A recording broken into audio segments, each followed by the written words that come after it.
Fankonferenz. Stellt eure Fragen. Herzlich willkommen zur Weber Fankonferenz. Stellt eure Fragen. Würstel gehen immer. Die Weber Fankonferenz. Macht jetzt beim Gewinnspiel mit und trefft mich live in München. Wir sehen uns.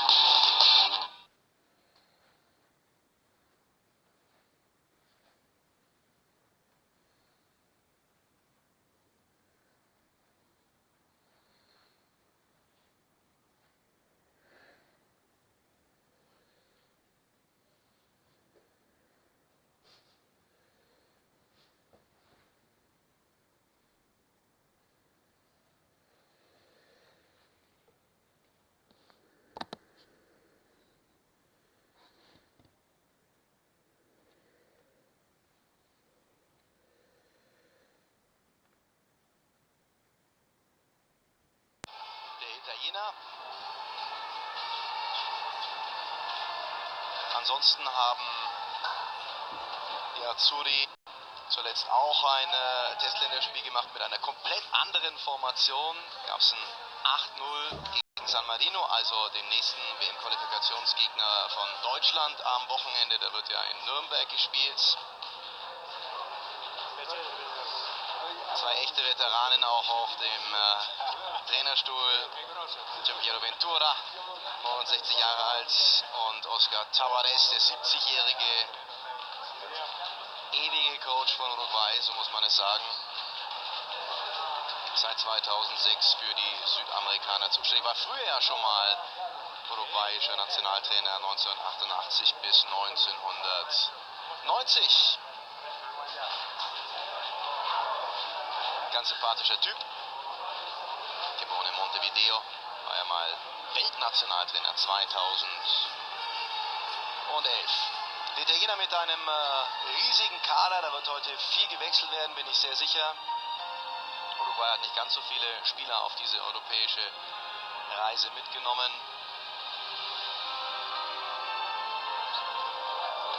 Schiedsrichter in der Partie bietet sich an, ein Franzose, Clément Taupin, unterstützt von den Herren Debar, Ganot und Rainville. Die beiden Kapitäne De Rossi und Maxi Pereira, also rechts die 16. Beide haben sie die gleiche Rückennummer bei den Urus und bei den Italienern. Also die Gewinner der ersten 4 WM-Titel im direkten Duell.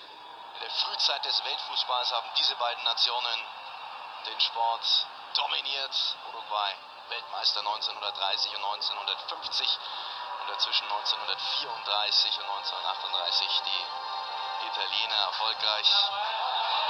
Und dann, sage ich mal, hereinspaziert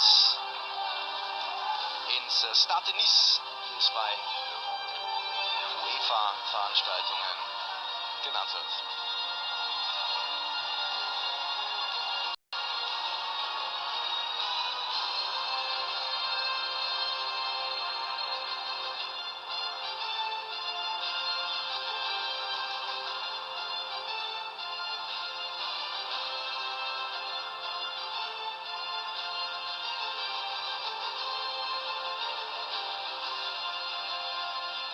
Wir freuen uns natürlich bei diesem Länderspiel auf die beiden Hymnen.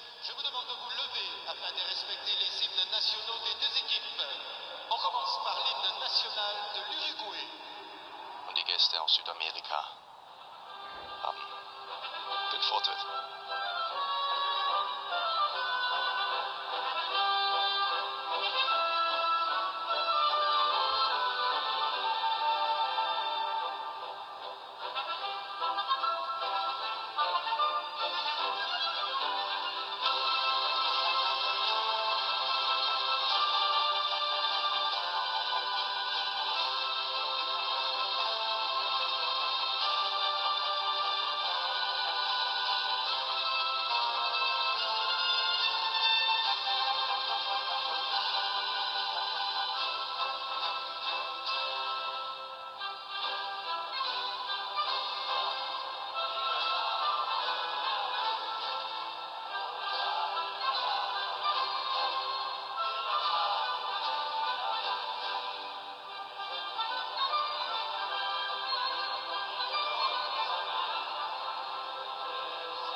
Preis des 15-fachen Siegers der Copa America. Das ist Rekord. Ohnehin Uruguay, die Nationalmannschaft mit den meisten Titeln überhaupt weltweit.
Immer der Vortrag bei der Hymne.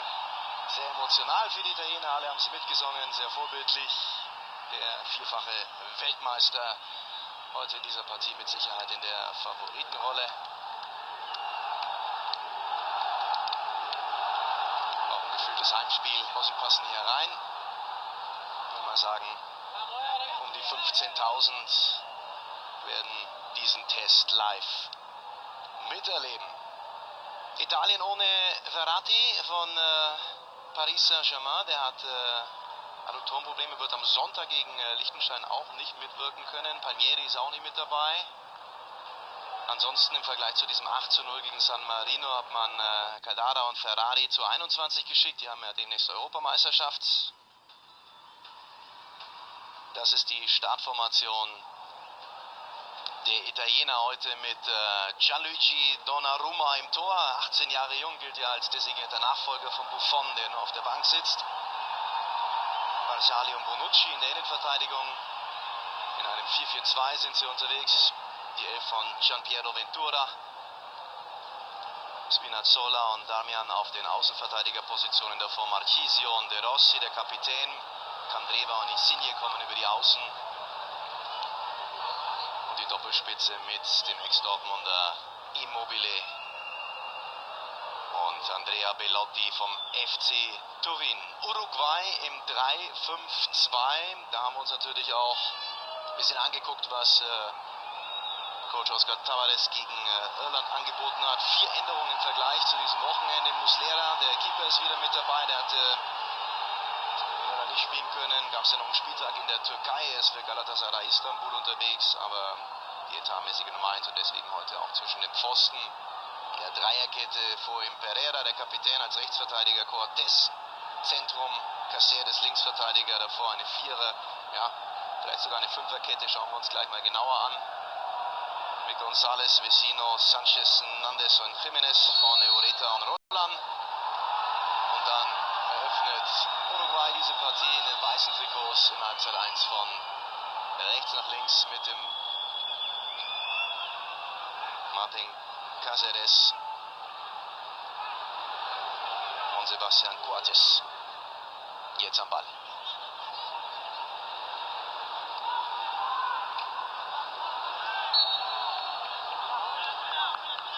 Italien hat gegen Uruguay übrigens eine negative Bilanz. Uruguay schon 4-mal gewonnen gegen die Italiener, nur 2-mal verloren, 4 Unentschieden. Von allen Nationen, gegen die die Italiener mindestens 10-mal gespielt haben, ist diese Bilanz nur gegen Brasilien und die ehemalige Sowjetunion bzw. Russland negativ. Also da können sich die Uros schon was drauf einbilden.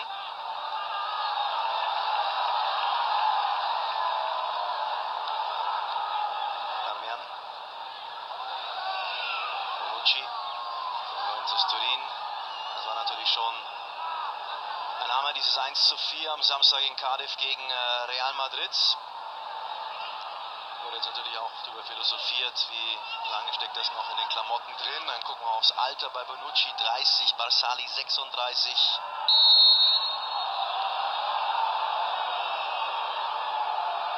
Buffon ja schon 39 Jahre, Chiellini 32. Die sind erfahren, die leben von ihren neuen Zielen und das muss jetzt lauten WM-Qualifikation, die Italiener. Und dann schauen wir gleich mal in diese Gruppe G.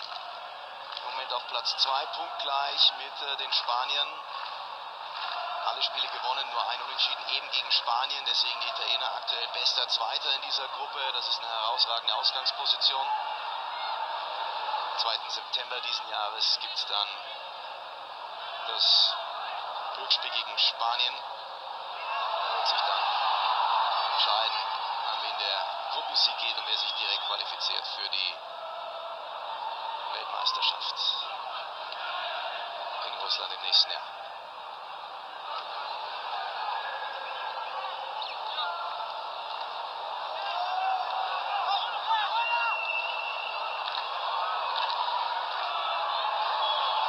Abseitsposition, sagt der französische Schiedsrichterassistent, da hatte ich einen anderen Eindruck, aber Gianluigi Donnarumma lässt sich nicht überraschen. Darmian, der Mann von Manchester United, also ein aktueller Europa League Champion, der Rechtsverteidigerposition. Die Südamerikaner zu Beginn giftig in den Zweikämpfen, stören früh.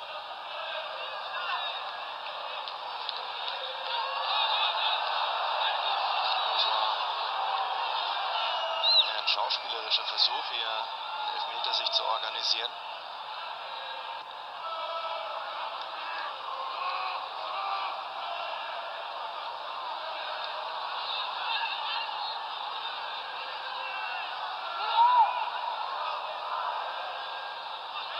Barzali, Ex-Wolfsburger, wurde ja mit dem VfL Deutscher Meister 2009. Zumindest der älteste Feldspieler bei den Italienern. Und heute da Buffon, der Bank sitzt sogar im kompletten Team. Ja, das muss in einem Freundschaftsspiel natürlich nicht sein. Marchisio bekommt frühzeitig gelb. Nach diesem harten Einsteigen gegen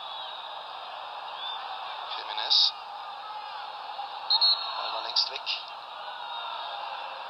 Sehen die Italiener mit Trauerflor. Das hängt mit den tragischen Ereignissen vom Public Viewing am Samstag während des Champions League Finals in Turin zusammen mit über 1000 Verletzten.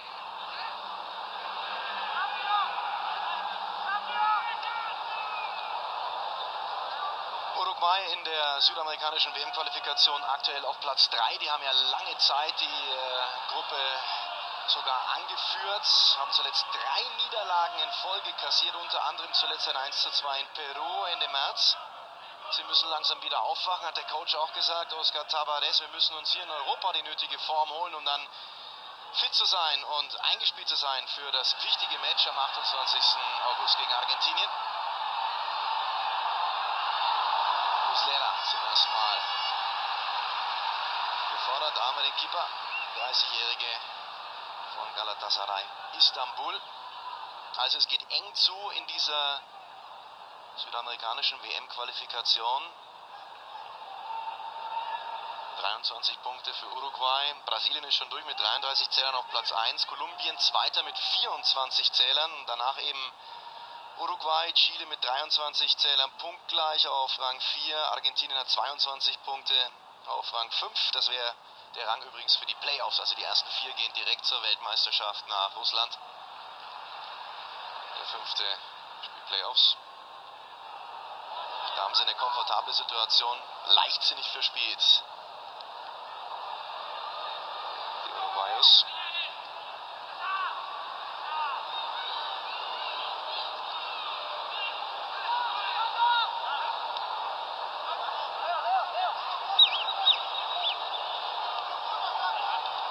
Spinazzola mit Insigne auf der linken Außenbahn.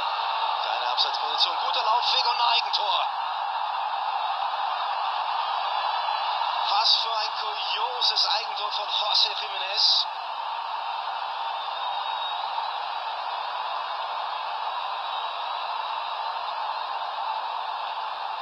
Siebte Spielminute. Gut gesehen vom Schiedsrichterassistenten. Belotti hatte einen perfekten Laufweg.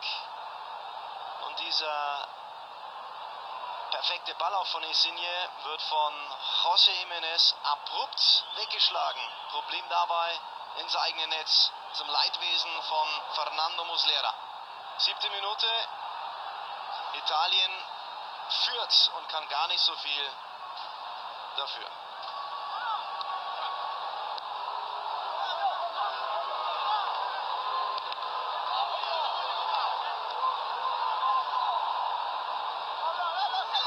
Jiménez von Atletico Madrid. In dieser Saison Madrids bester Zweikämpfer. Einer der jüngsten Feldspieler bei den Uruguayos.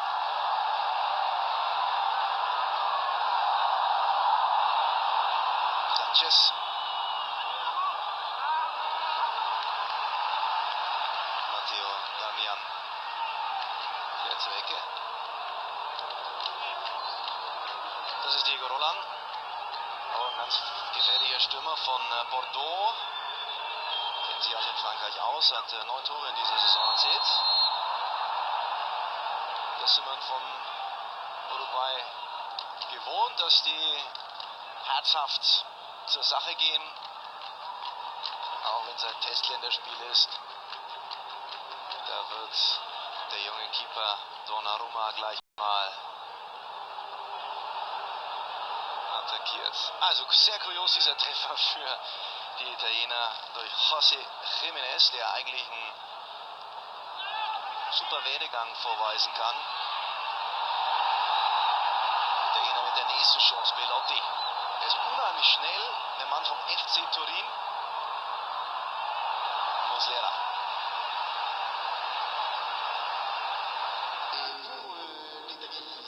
Also Jiménez, der hat aktuell so einen Marktwert von 28 Millionen Euro. Verlässt vielleicht Atletico Madrid, Arsenal und Manchester United sind interessiert. Aber mit Atletico spielt er auch Champions League, da sich die Madrilenen auf Platz 3 dafür qualifiziert haben. Hat in seinem Vertrag eine Ausstiegsklausel von 66 Millionen Euro. Diesen Wert hat er bei diesem Eigentor nicht besonders eindrucksvoll nachweisen können. Versucht Roland geschickt seinen Körper einzusetzen, aber die italienischen Verteidiger muss man erstmal beiseite räumen. Nicht so einfach. Bonucci und Barzali, vor allem die Innenverteidiger. Mit ihrer ganzen Körperlichkeit. Abschluss von Maxi Pereira vom FC Porto, Portugal. Sehen wir also auch in der Champions League wieder. Bei Sky in der nächsten Saison.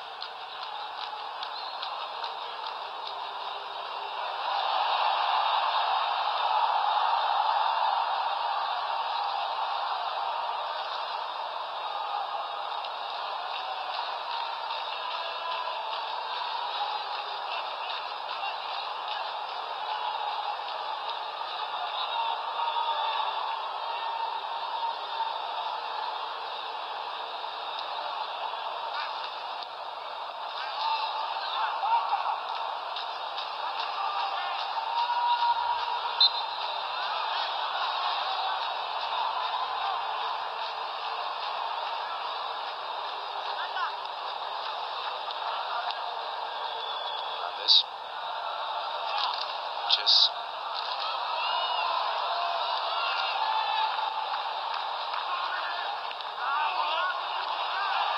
Aber Uruguay ist ja alles andere als destruktiv unterwegs in den ersten 10 Minuten.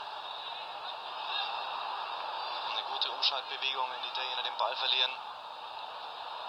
Jetzt zügig voran. Die Squadra Azzurra mit einer super Bilanz unterwegs. verlor im September 2016 letztmals ein Länderspiel, das 1:3 zu Hause gegen Frankreich. Danach 6 Siege, 2 Unentschieden, unter anderem ja auch gegen Deutschland in einem Testländerspiel. Das andere Unentschieden gegen Spanien in der WM-Qualifikation. Vor allem bemerkenswert, die letzten 5 Partien haben die Azzurri nur ein Gegentor kassiert beim Freundschaftsspiel gegen die Niederlande. Ansonsten immer zu 0. Dementsprechend haben die Uruguayos hier in den ersten 12 Minuten die Defensive der Italiener schon ganz gut angetestet, wie ich finde.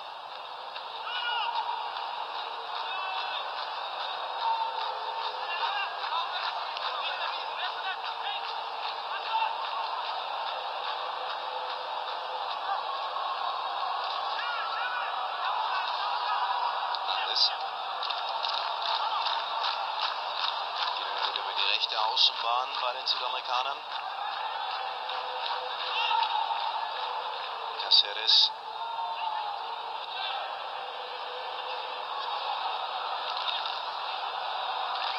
Pereira. Hernandez. Läuft der Ball sehr, sehr gut. Die haben auch ein bisschen was geradezu biegen nach dem 1:3 gegen Irland. War Trainer Oscar Tavares stinksauer. Hat den negativen Trend nochmal untermauert, diese Leistung vom Wochenende.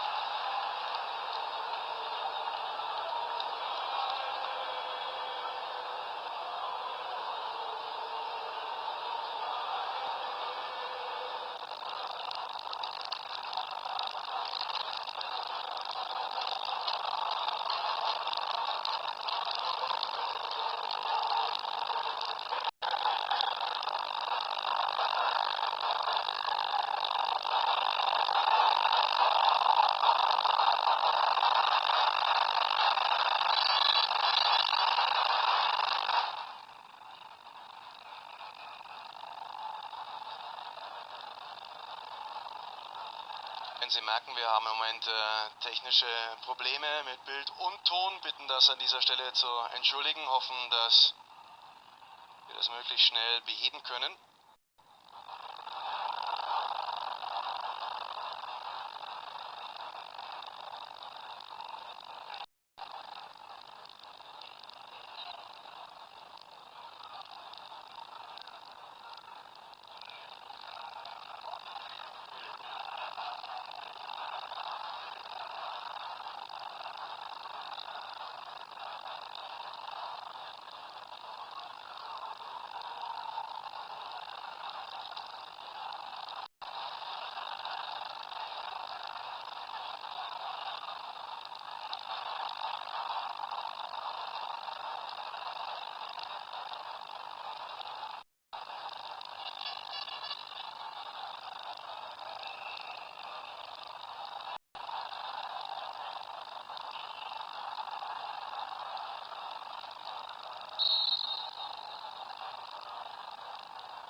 Also wir können die Leitungsprobleme leider nicht lösen, liebe Fußballfans, tut uns leid.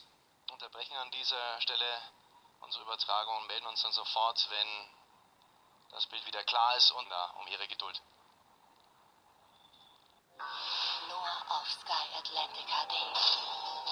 Diese Serie hat das Fernsehen revolutioniert. Niemand taucht so tief. Weißt du, was das ist? In die Abgründe des menschlichen Bewusstseins wie David Lynch.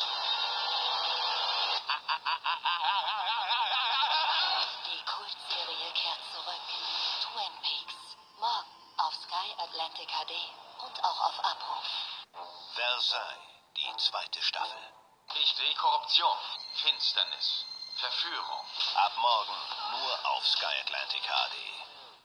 Mit 6 Oscars der Mega-Abräumer des Jahres. Emma Stone und Ryan Gosling. La La Land. Jetzt bei Sky Select. Auf Sky One kämpfen 4 Girls um die Krone der skurrilsten Misswahlen. Miss Wildcard, Beauties Undercover. Montags auf Sky One und auch auf Abruf. Du hättest nicht kommen sollen. Du hättest mich töten sollen. Ben-Hur. Jetzt auf Abruf und Sonntag auf Sky Cinema. Vin Diesel. 3. Triple X. Die Rückkehr des Sender Cage. Jetzt bei Sky Select.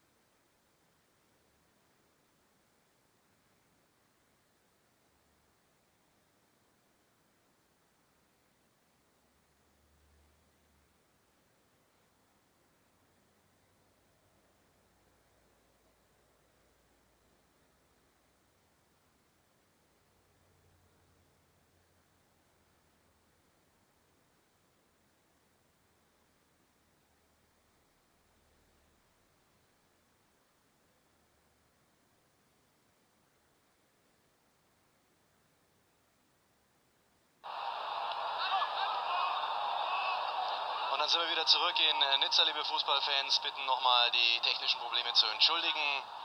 Italien gegen Uruguay. Sie haben nichts verpasst. Die Italiener führen durch das Eigentor von Jiménez aus der 7. Minute immer noch mit 1:0. Haben gerade eben gewechselt. Verletzungsbedingt. Marchisio musste raus.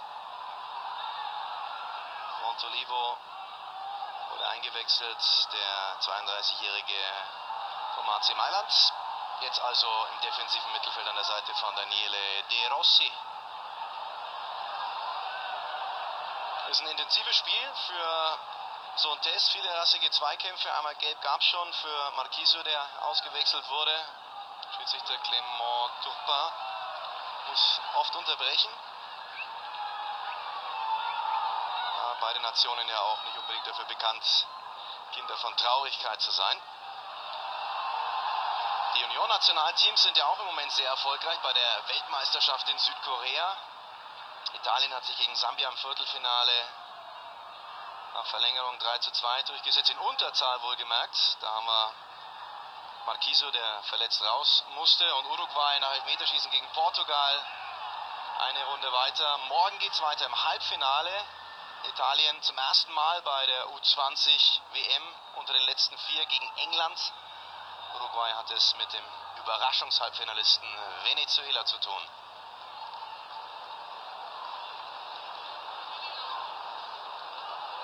Gibt es auch jede Menge Support von den A-Nationalspielern für die U20-Jungs.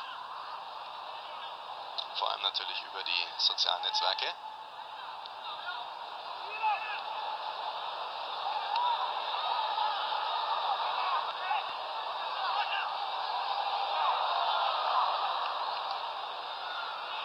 Fernando Muslera.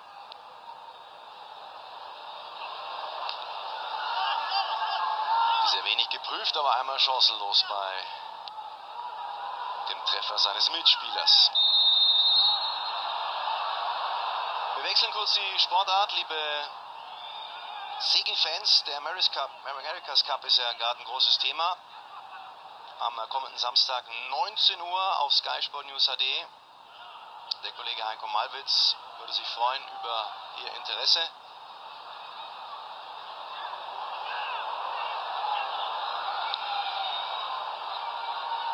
Das Auftaktrennen ins Finale der Herausforderer.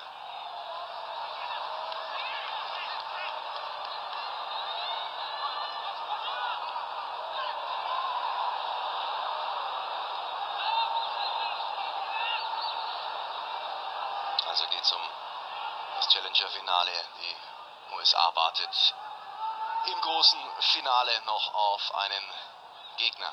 Das alles also hier bei Sky Sport News HD.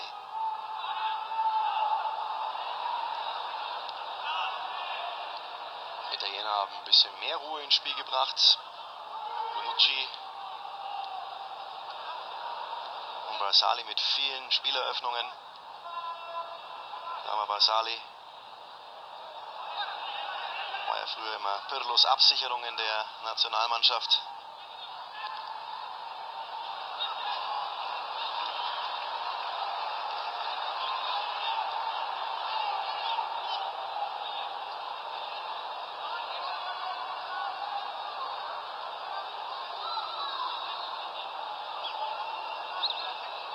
Giampiero Ventura,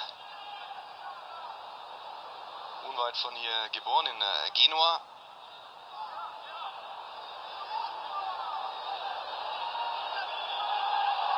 Der Nachfolger von Conte, der ja mittlerweile in der Premier League so erfolgreich ist. Aber Ventura ist auch gut angekommen. Ordentliches Jahr hingelegt, war ja früher auch Vereinstrainer, einige Clubs trainiert, den FC Turin, in Bari war er aktiv, Pisa, Verona, Neapel, Genua, Lecce, Venedig. Los ging's bei Sampdoria, seiner Heimatstadt, als Jugendcoach.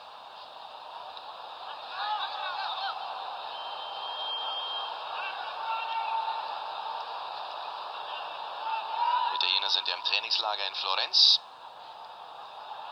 Gestern mit einer Chartermaschine nach Nizza geflogen. Heute um 10 Uhr gab es hier im Stadion ein Training. Morgen geht es dann wieder zurück nach Florenz. Am Samstag dann der Flug nach Triest. In Udine spielt man am Sonntag gegen Liechtenstein das WM-Qualifikationsspiel. Alles andere als ein deutlicher Sieg wäre eine Sensation aus Sicht der Italiener. De Rossi. Ein bisschen leichtsinnig. Moreta, der sich die Ware auch gerne mal im Mittelfeld abholt. Unheimlich laufbereit. Der Mann, der in Mexiko sein Geld verdient.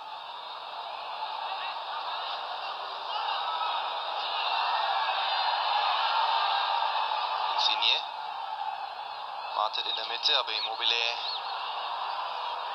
nimmt erstmal den Umweg. Jetzt Insigne, aber Muslera, der übrigens mit Galatasaray Vierter in der türkischen Liga wurde. Besiktas hat der Titel verteidigt, oder Meister. Will heißen, Galatasaray ist in der Europa League mit dabei. Muslera hat auch italienische Vergangenheit, spielte mal für Lazio Rom, 96 Mal in der Serie A unterwegs. Super Keeper, vor allem auf Länderspielebene. Also die Torschüsse sprechen zugunsten des Favoriten, aber trotzdem machen die Uruguayos hier einen guten Eindruck, wie ich finde. Bis auf den Slapstick beim Eigentor kann sich der Auftritt im Vergleich zum 1:3 am Wochenende gegen Irland durchaus sehen lassen. Muslera, der hat übrigens in 88 Länderspielen nur 41 Gegentore kassiert. Das ist mal ein Schnitt. Herausragend.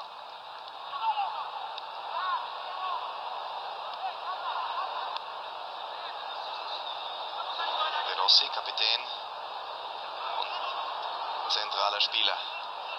Sorry.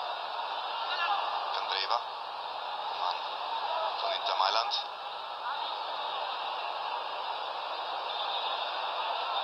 Inter hat ja den internationalen Wettbewerb verpasst als Siebter in der Serie A. Barzali. Darmian.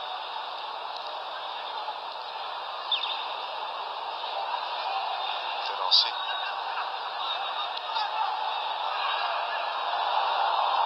Leichtsinnig da weg zu bleiben. Candreva hat schon gelauert, das reicht aber nicht ganz für eine Torchance. Keine Abseitsposition. Caceres unter das Risiko. Oscar Tavares haben wir kurz gesehen.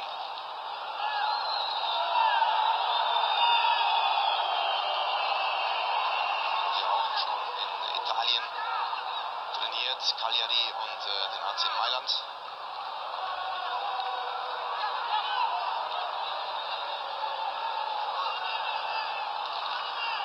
Also man kennt sich, haben wir ja vor der Partie auch gesehen.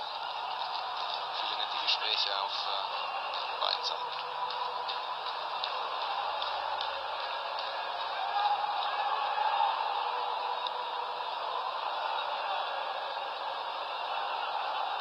Gottes. Andreva. Sauge. Belotti. Bulligen Körper, dieser Andrea Belotti. Hat in der Serie A 26 Tore erzielt, 7 vorbereitet, drittbester Torjäger hinter Cecco und Mertens. Sein FC Turin belegte am Ende Platz 9. Einer der Jüngeren bei den Italienern, Andrea Belotti mit 23, einer für die Zukunft. Abseitsposition, Antonio Candreva.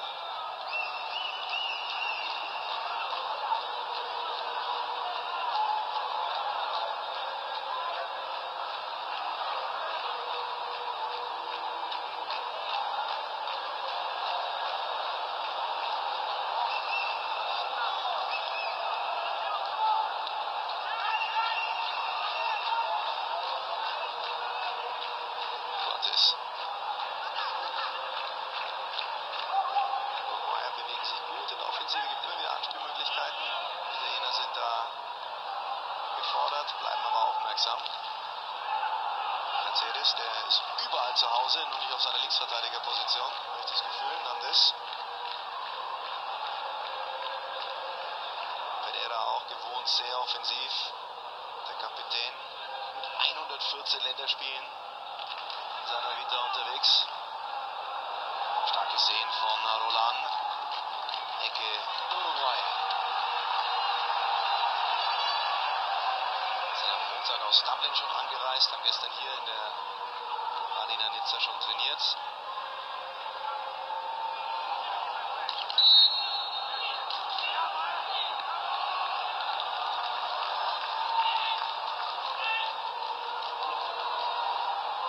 Ist einiges los im 16 Meter Raum, eine Standardsituation. Jetzt eine 4-auf-3 Situation für die Azzurri. Spielen sie das gut aus? Nee.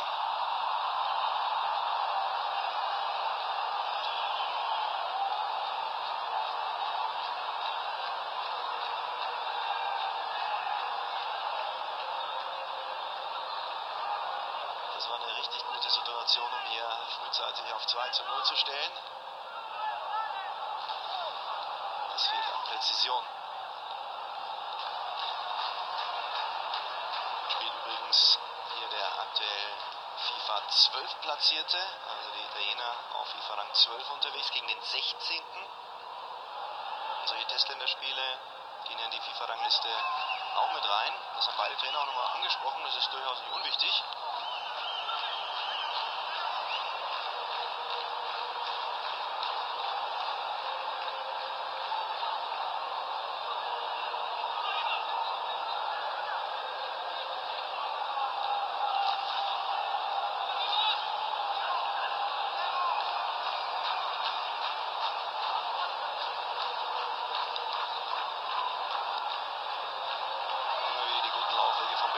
Gefällt mir.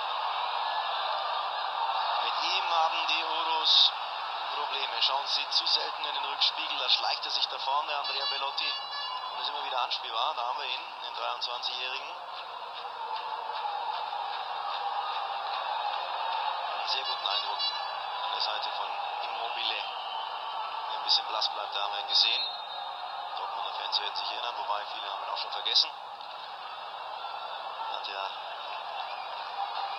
Anspruch gehabt, Robert Lewandowski zu ersetzen und ist dann doch gescheitert beim BVB, so muss man das sagen. Dann ging es ja nach Sevilla, nach der Saison 2014-2015. Geholt wurde er als Torschützenkönig der Serie A 2014. Aktuell für Lazio Rom aktiv. Die wurden Fünfter in der Serie A, haben sich für die Europa League qualifiziert.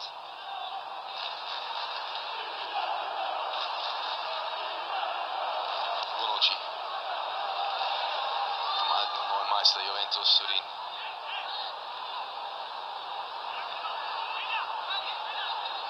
Hat übrigens ein von hier gefeiert, in Monte Carlo 2010 gegen Kamerun. Also auch auf neutralem Boden, da haben wir ihn am Ball. Leonardo Bonucci, heute in seinem 70. Länderspiel.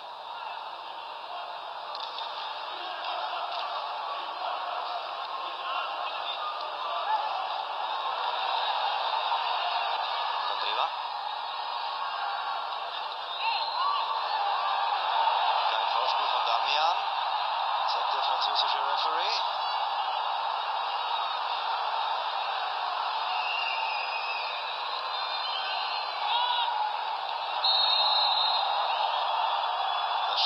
Von Damian. Dann war der Mann mit der Nummer 4. Kommt aus der Jugend des AC Mailand. Mit 16 schon sein Profidebüt gefeiert.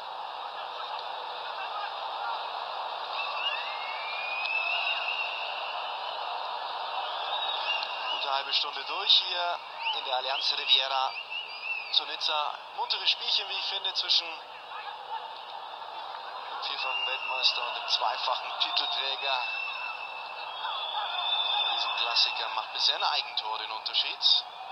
Italien hat mehr vom Spiel. Uruguay schaut sich das mehr und mehr der eigenen Defensive an, schaltet aber immer wieder gut um. Eine oder andere offensive Sequenz haben wir auch erleben dürfen. So kann es durchaus weitergehen.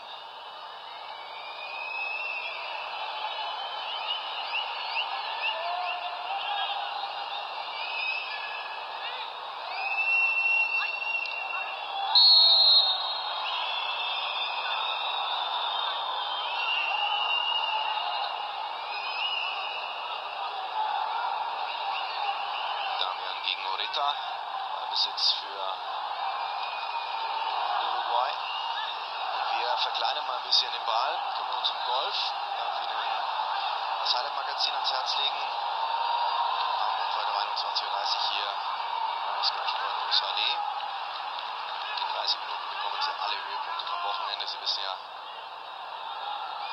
die USPGA Tour in Memphis unterwegs, in Tennessee, die European Tour in Österreich, in Atzenburg.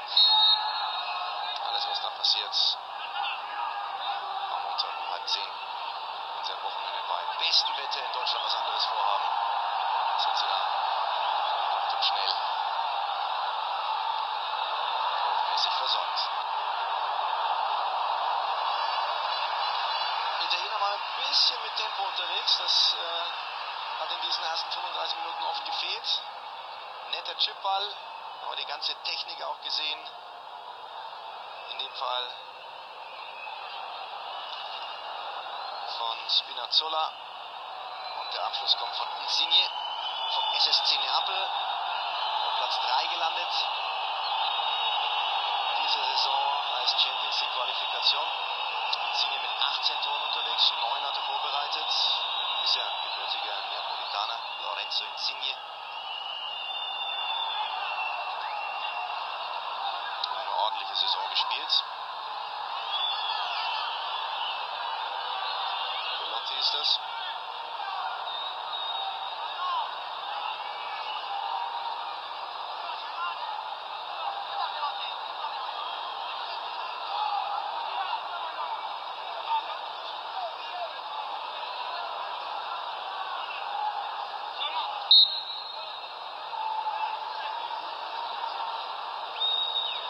Nichts Wildes von Cortes.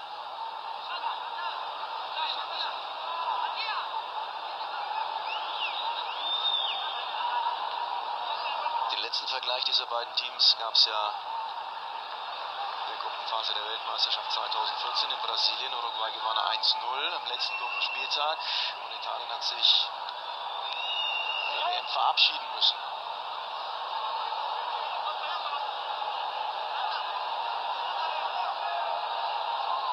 Dreimal stand man sich schon bei Weltmeisterschaften gegenüber. 1990 im Achtelfinale. In Rom gewann Italien 2:0. 1970 gab es in Mexiko in der Gruppenphase 0:0.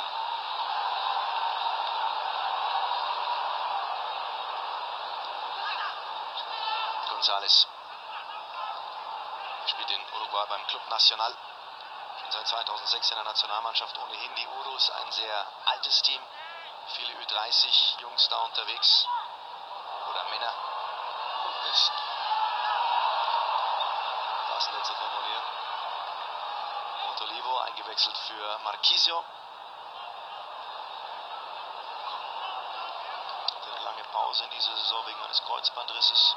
Er sich übrigens in diesem WM-Qualifikationsspiel gegen Spanien zugezogen. Im Oktober letzten Jahres. Ricardo Montolivo. AC Mailand. 9 Spiele in der Serie A absolviert in dieser Saison.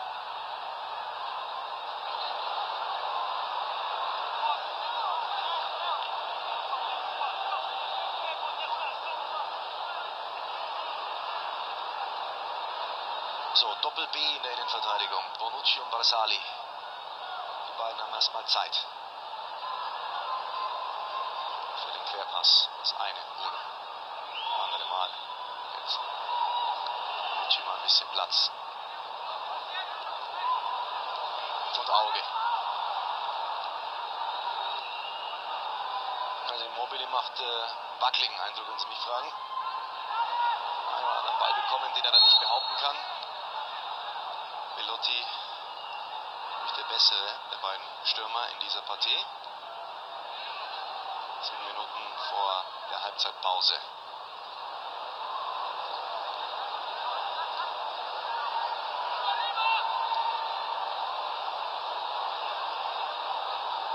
Squadrazzola löst erstmal geduldig.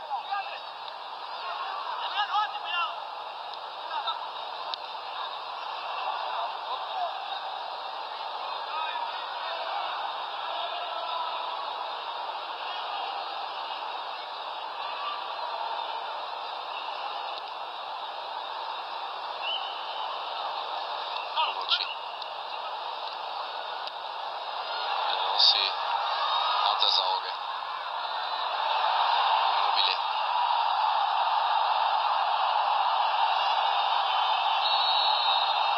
Der Luftikus. Ciro Immobile. Ja, da würde ich als Referee auch nicht mehr handeln lassen. Gelbe Karte noch wegen Meckerns. Also die einzige Auffälligkeit von Immobile in dieser Partie. Es war überhaupt nichts. Ein Hauch von nichts.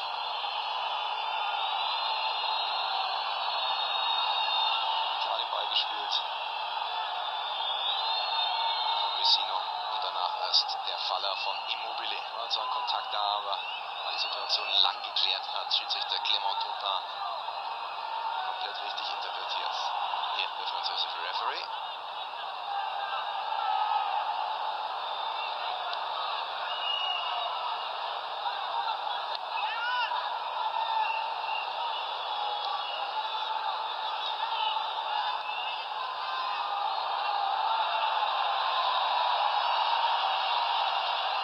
Kleiner Wackler von Fernando Muslera.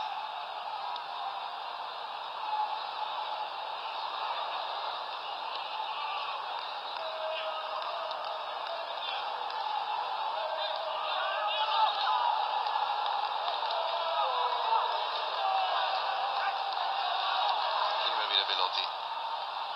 Da kann sich Immobile wirklich mal eine Scheibe abschneiden, wie viel der unterwegs ist. Immer anspielbar. Bekommt er meist die Kugel auch sehr präzise. Candreva. Und dann doch die Chance für Immobile. Auch das dauert zu lange beim 27-Jährigen. Wandervogel, muss man ja sagen. Der schon Vereine in seiner Laufbahn frequentiert hat.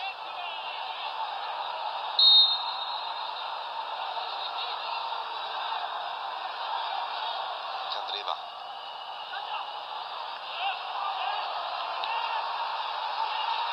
Kopfball von Daniele De Rossi vom AS Rom. Vizemeister in der Serie A.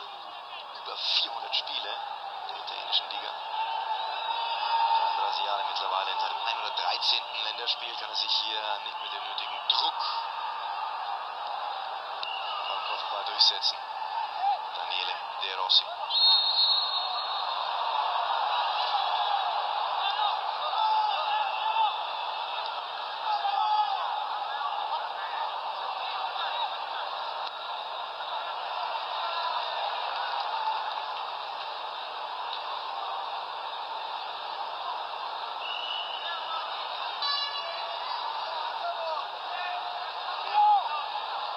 González. Alvaro González. Die Südamerikaner sind ein bisschen zu unkonzentriert in dieser Phase der Partie. In den letzten 10 Minuten sah zu Beginn besser aus. In einer klareren Spielanlage. Ist schon der ein oder andere Fehlpass mit dabei.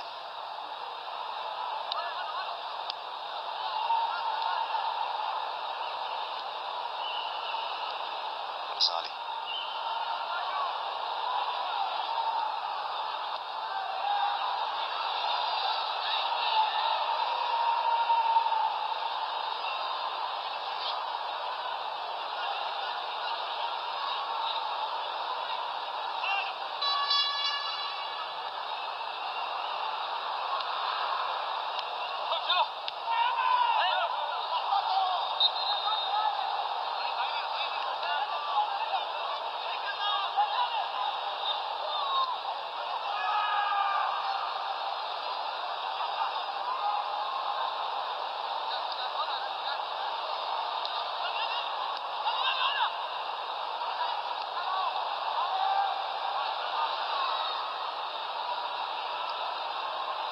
Und Basali müssen sie ein bisschen umstellen. Allegri lässt der Bayo eine Dreierkette spielen. In der Nationalmannschaft bei Ventura auf die Viererkette.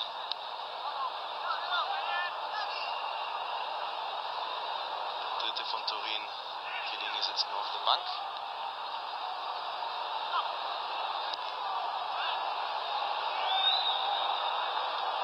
Viel Ballbesitz jetzt für die Italiener, ohne die ganz großen Chancen herauszuspielen.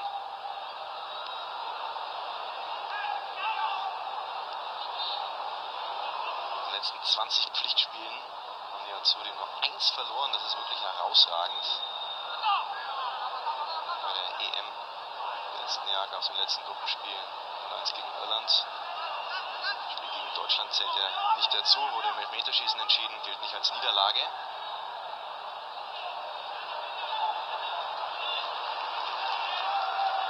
Das ist schon eine beeindruckende Bilanz. Das Spiel gegen Irland haben sie auch nur verloren, weil sie als Gruppensieger schon feststanden. Bei der Europameisterschaft hier auf französischem Boden.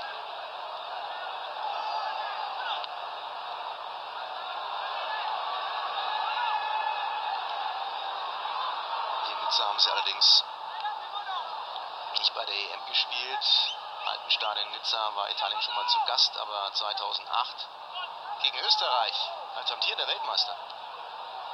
2006 den Titel in Deutschland geholt und dann hier gegen Österreich 2-2 nach 90 Minuten.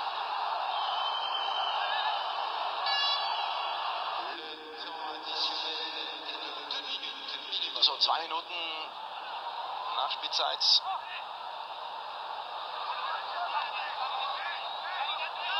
Im ersten Durchgang schon mal die eine oder andere Unterbrechung und Clément Turpin, der französische Referee, nimmt es durchaus ernst, was hier passiert.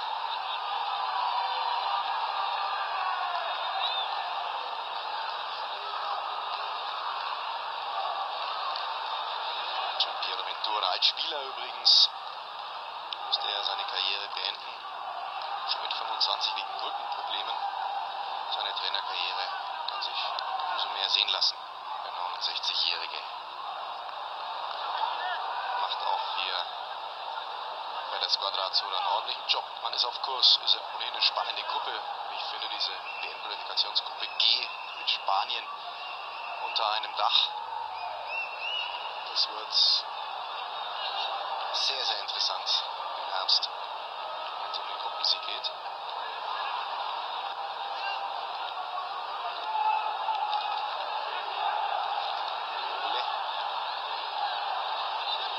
Candreva. Nicht so schlecht. Antonio Candreva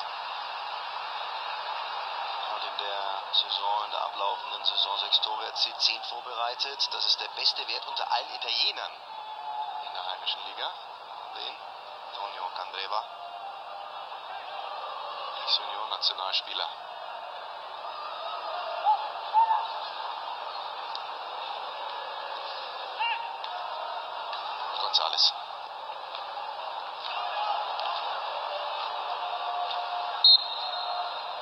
Das war's. Der erste Durchgang ist Geschichte. Beim Klassiker Italien gegen Uruguay macht ein Eigentor also den Unterschied. In der 7. Minute Jiménez. Uruguayo ins eigene Netz. Und deswegen führen die Italiener hier mit 1:0. Ergebnis geht in Ordnung. Hatten mehr von der Partie. Allerdings die Uruguayos in der ersten halben Stunde auch mit vielen offensiven Szenen. Einer oder anderen guten Chance. Bin gespannt, was da noch nachkommt in der zweiten Halbzeit bei diesen beiden Mannschaften.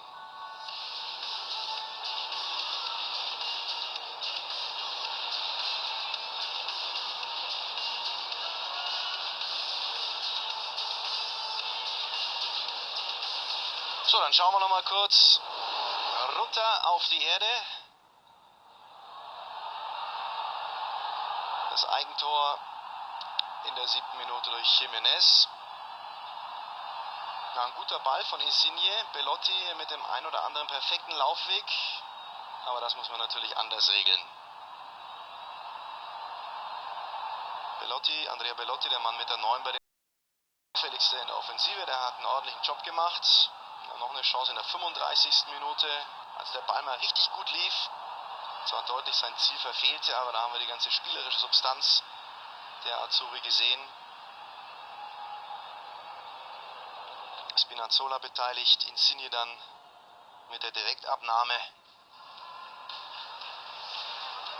Und dann würde ich sagen, sind Sie bestens informiert. Gleich gibt es die wichtigsten Nachrichten aus der Welt des Sports. Sind gebikert und dann sind wir pünktlich wieder zurück in Nizza mit dem zweiten Durchgang Italien gegen Uruguay. Wilkinson Hydro gegen einen Gleitstreifenrasierer. Das einzigartige Hydro-Gel-Reservoir sorgt für 40% weniger Reibung und beinhaltet Provitamin B5. Hydro ist designt wie kein anderer, um vor Hautirritationen zu schützen. Für eine angenehme Rasur. Wilkinson, free your skin. Du hättest nicht kommen sollen. Du hättest mich töten sollen. Ben-Hur. Jetzt auf Abruf und Sonntag auf Sky Cinema.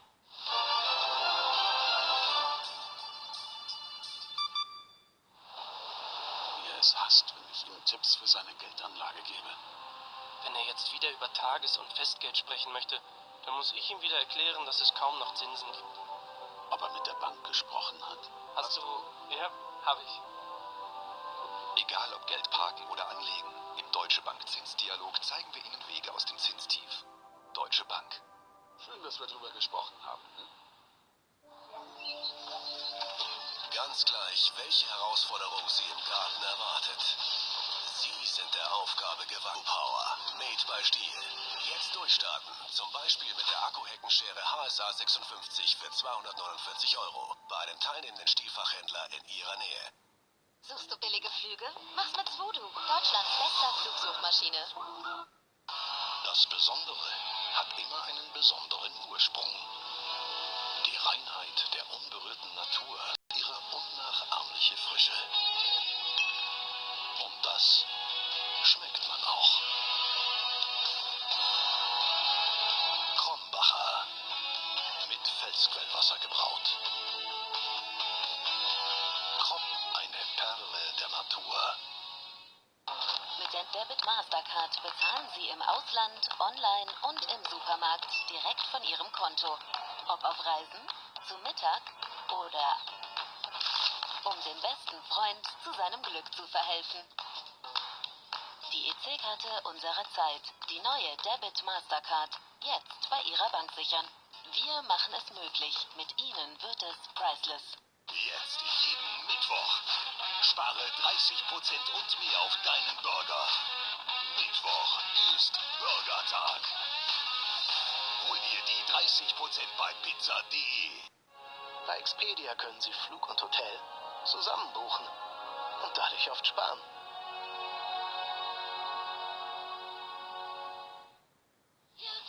An manchen Tagen geht's zu wie im Zirkus. Gekonnt meisterst du viele Dinge gleichzeitig und hältst dabei immer perfekt die Balance. Aber du gönnst dir zwischendurch auch mal einen Bueno-Moment nur für dich. Denn Schließlich ist es immer noch deine Zeit. Oder? Mein Moment, mein Bueno. Mayday, Mayday. Hier ist Eagle One, wir haben ein Problem. Keine Panik. Ich schau mal im Internet nach. Wow, jede Woche 10 Euro als Freiwetten, wenn du 25 Euro auf Sportkombi-Wetten setzt. Ja, gönnen wir uns ein bisschen Action. Wir sind verloren. Oh, wieso? Bei dem Angebot? Ich glaub, wir gewinnen. Jetzt anmelden auf betway.de. Neu, das einzige Stieleis mit Häagen-Dazs Inside. Frische Sahne aus bester Milch, Karamell mit Macadamia-Nussstückchen, umhüllt von einem Überzug mit belgischer Schokolade. Als Macadamia Nut Brittle oder Salted Caramel. Nichts ist wie das. Eines der schnellsten Rennen des Jahres. Der große Preis von Kanada. Montreal. Montreal. Ein super Lauf. When breaks up the losers. Unfassbar! Der große Preis von Kanada. Ab Freitag. Alle Sessions live auf Sky. Alle deine Lieblingsfilme 10 Tage lang rund um die Uhr. Sky Cinema Animation HD. Jetzt.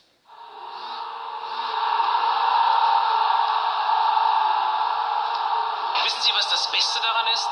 Mein Wettgewinn bei tipico.de ist gebührenfrei.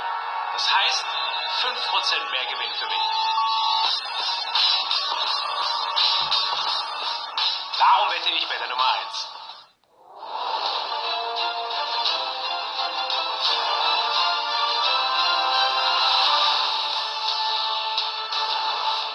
Herzlich willkommen zu einem kurzen News-Update jetzt in der Halbzeitpause des Länderspiels Italien gegen Uruguay. Wir haben die wichtigsten Nachrichten für Sie und starten mit einem Transfer, nämlich einem Khedira-Transfer. Der FC Augsburg hat sich mit Rani Khedira nicht verstärkt, nicht mit Sami Khedira. Der Mittelfeldspieler kommt ablösefrei vom Vizemeister RB Leipzig und hat bis 2021 unterschrieben. In Leipzig kam Khedira in der vergangenen Saison nur zu 10 Bundesliga-Einsätzen. Er hingegen bleibt, nämlich der Trainer von Juventus Turin und der heißt damit weiterhin Massimiliano Allegri. Der Italiener hat seinen auslaufenden Vertrag beim Champions-League-Finalisten doch noch bis 2020 verlängert. Sein Gehalt wurde auf 7,5 Millionen Euro erhöht. Diverse europäische Topclubs sollen ja an ihm Interesse gehabt haben. Gehen wir noch kurz zu den French Open. Andy Murray hat das Halbfinale von Roland Garros erreicht. Der Schotte gewann gegen den Japaner Kei Nishikori in 3 Sätzen.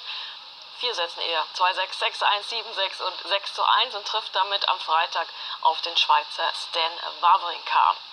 Raus ist Novak Djokovic, der ehemalige Weltranglistenerste, und er war ziemlich enttäuscht. Selbst eine kurze Pause vom Profitennis wollte er nicht ausschließen. Nun, vertraut mir, ich denke an viele Dinge und das wisst ihr auch. Besonders in den letzten paar Monaten. Ich versuche herauszufinden, was das Beste für mich ist. Es gab eine Menge Veränderungen im Team. Das ist momentan eine sehr spannende Zeit. Ich freue mich über die Zusammenarbeit. Zur gleichen Zeit habe ich aber auch Verantwortung für mein Spiel selbst und die Verantwortung gegenüber anderen. Wir werden sehen, wie es sich in den kommenden Monaten einspielt. Die Entscheidungen so zu treffen, wie ich sie getroffen habe, war nicht leicht. Ich werde schauen, wie ich mich nach Roland Garros fühle und dann entscheide, was als nächstes zu tun ist. Also das war unser kurzer News-Blog. Jetzt geht es natürlich gleich wieder weiter mit der zweiten Halbzeit Italien gegen Uruguay, kommentiert von Stefan Hempel. Aktueller Stand 1:0 für die Italiener. Bis später. Wilkinson Hydro gegen einen Gleitstreifenrasierer. Das einzigartige Hydro-Gel-Reservoir sorgt für 40% weniger Reibung und beinhaltet Provitamin B5. Hydro ist designt wie kein anderer, um vor Hautirritationen zu schützen. Für eine angenehme Rasur. Wilkinson, free your skin. 3, 2, Vin Diesel. 3. Triple X, die Rückkehr des Center Cage. Jetzt bei Sky Select.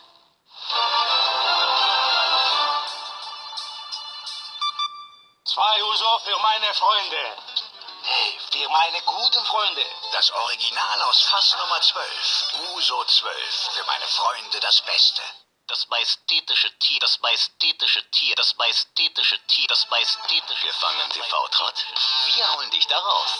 Lass dich jetzt inspirieren mit der neuen TV Digital Discover App und erhalte mit deinen Bewertungen Entertainment-Tipps, die genau zu dir passen. TV Digital. Wir sind die Zukunft. Mein Deezer-Flow versteht mich. Er weiß, welche Songs ich liebe, geliebt habe und lieben werde. Flow spielt meine Musik. Und ich drücke einfach nur auf Play. Flow gibt's nur auf Deezer. Hol dir jetzt die kostenlose Deezer-App und probier Flow aus.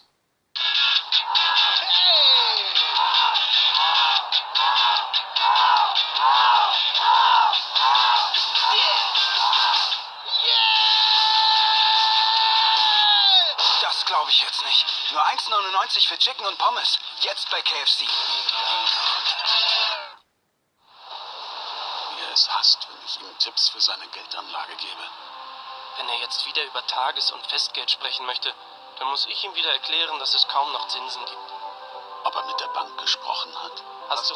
Ja, habe ich.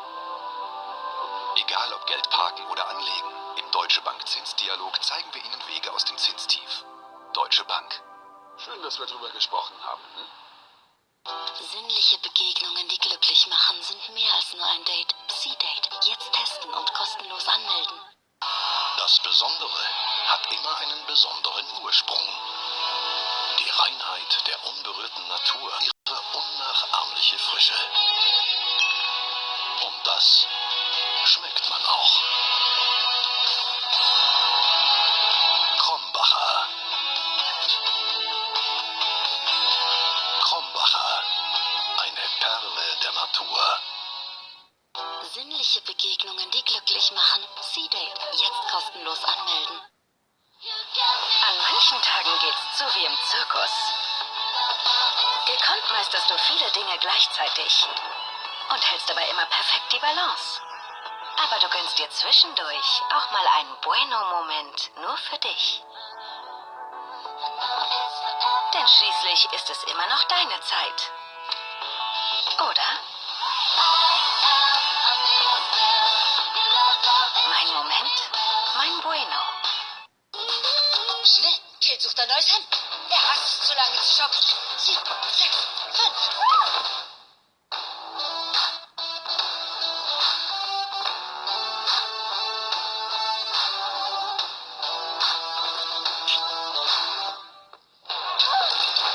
Aber auf seine Seite damit. Finde auch du den perfekten Sommerlook aus über 800 Topmarken. Wie Style ist das denn? Jetzt auf aboutyou.de. Jedes Teil dein Style. Ganz gleich, welche Herausforderung Sie im Garten erwartet. Sie sind der Aufgabe gewachsen. Akkupower, made by Stihl. Jetzt durchstarten. Zum Beispiel mit der Akkuheckenschere HSA 56 für 249 € bei einem teilnehmenden Stihlfachhändler in Ihrer Nähe. Geh deinen eigenen Weg und finde Shorts, die genau zu dir passen. Jetzt auf aboutyou.de/him. About You. Jedes Teil dein Style. Neu, das einzige Stieleis mit Häagen-Dazs Inside. Frische Sahne aus bester Milch, Karamell mit Macadamia-Nussstückchen, umhüllt von einem Überzug mit belgischer Schokolade. Als Macadamia Nut Brittle oder Salted Caramel. Nichts ist wie das. Das ist unser Ritual. Es gibt uns Kraft. Und erinnert uns an jede Schlacht. Es ist der Baustein unserer Träume. Unsere Flagge in den Straßen. Und unser Wappen auf der Brust. Denn das ist kein Spiel. Das ist Fußball. Tipico. Nur auf Sky Atlantic HD. Diese Serie hat das Fernsehen revolutioniert. Niemand taucht so tief. Weißt du, was das ist? In die Abgründe des menschlichen Bewusstseins. Wie David Lynch. Die Kultserie kehrt zurück. Twin Peaks. Morgen auf Sky Atlantic HD und auch auf Abruf. Du hängst ja nur rum. Bring endlich mal was zustande. Jedes Kind braucht Motivation. Wir wollen dich hier nicht. Land zurück. Weg von dem. Jedes Kind braucht Gemeinschaft. Und vor allen Dingen stehen lassen. Das schaffst du. Die Sky Stiftung unterstützt bundesweit Projekte, die neue Perspektiven durch Sport aufzeigen. Wir machen Kinder fit fürs Leben. Helfen Sie mit. Italien und Uruguay, das macht zusammen 6 Weltmeisterschaften und diese beiden großen Fußballnationen, liebe Fußballfans, treffen sich heute Abend zu einem Test in Nizza in der Allianz Riviera und damit willkommen zurück. Wir sind startklar zum zweiten Durchgang. Zur Pause führen die Italiener mit 1:0 durch ein Eigentor von Jiménez. Beide Mannschaften werden ein bisschen wechseln, da bin ich sicher. Insgesamt haben die Italiener 24 Mann mit dabei. Also hinsichtlich der WM-Quali am Wochenende gegen Liechtenstein kann der Coach Gianpiero Ventura noch einiges ausprobieren. Zum Beispiel ihn hier bringen. Der Mann mit der Nummer 11.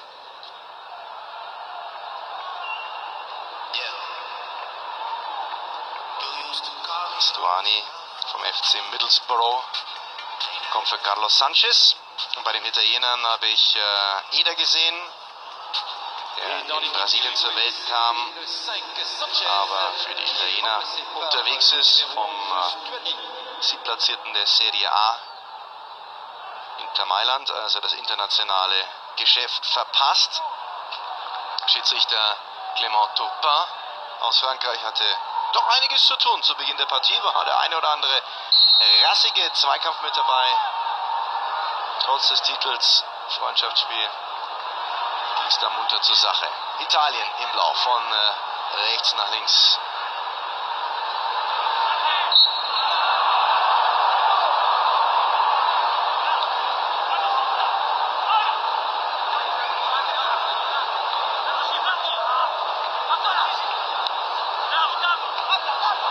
So, Belotti ist rausgegangen, der für mich stärkste Italiener im ersten Durchgang. Der Belotti vom FC Turin, für ihn also jetzt Eder. Von Inter Mailand an der Seite von Immobile. System bleibt gleich, das 4-4-2. Uruguay gegen den Ball gerne auch mal mit einer Fünferkette unterwegs, ansonsten das 3-5-2 der Urus. Jetzt schaut sogar nach einer Viererkette aus. Spinazzola. Eine Bewegung reicht, um da vorbeizukommen. Leonardo Spinazzola von Atalanta Bergamo. Vierter geworden in der Serie A. Sind damit in der Europa League mit dabei. Ende März als sein Länderspieldebüt gegen die Niederlande gefeiert. Spinazzola. Und also nochmal die Möglichkeit, sich zu zeigen.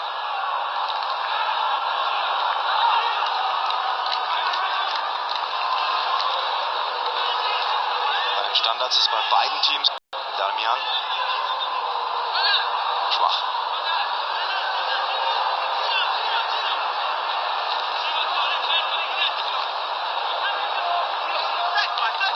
Da werden neben den WM-Begegnungen der beiden Nationen auch Partien bei Olympischen Spielen. 1928 gewann Uruguay das Halbfinale von Amsterdam mit 3:2. Beim Confed Cup 2013 in Brasilien, Spiel um Platz 3. Italien gewann das Duell nach Elfmeterschießen. Aber Italiens letzter Sieg gegen Uruguay war das 2:0 1990 in Rom im WM-Achtelfinale. Seitdem 4 Spiele, 2 Niederlagen, 2 Unentschieden. Also heute würde das der Statistik gegen die Südamerikaner durchaus gut tun.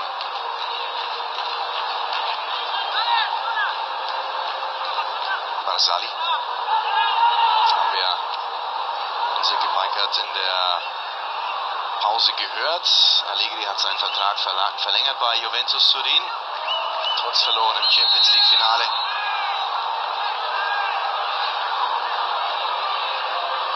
Allegri bleibt Coach von Barzali, Bonucci, Buffon. Chiellini. Die beiden Letzteren sitzen heute nur auf der Bank. Buffon hat seinem jungen Vertreter mit 18 Jahren, Gianluigi Donnarumma, nochmal alles Gute gewünscht für den zweiten Durchgang. Haben wir in der Pause gesehen. Ein gutes Verhältnis, sind ja Ja, man kann es wirklich so sagen. Donnarumma könnte der Sohn sein von Buffon. Buffon 39, Donnarumma 18. 3 Länderspielen unterwegs. Jetzt am Ball. Der Keeper hat übrigens den besten Wert in der Serie A, was gehaltene Bälle angeht. 76%, besser als Buffon. Der Stammkeeper des AC Mailand.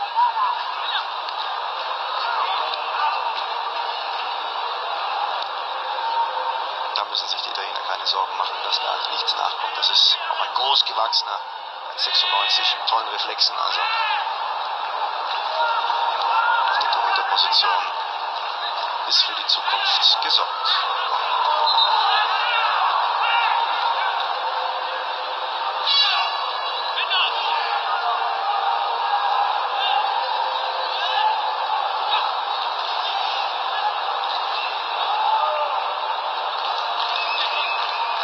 Da haben wir ihn.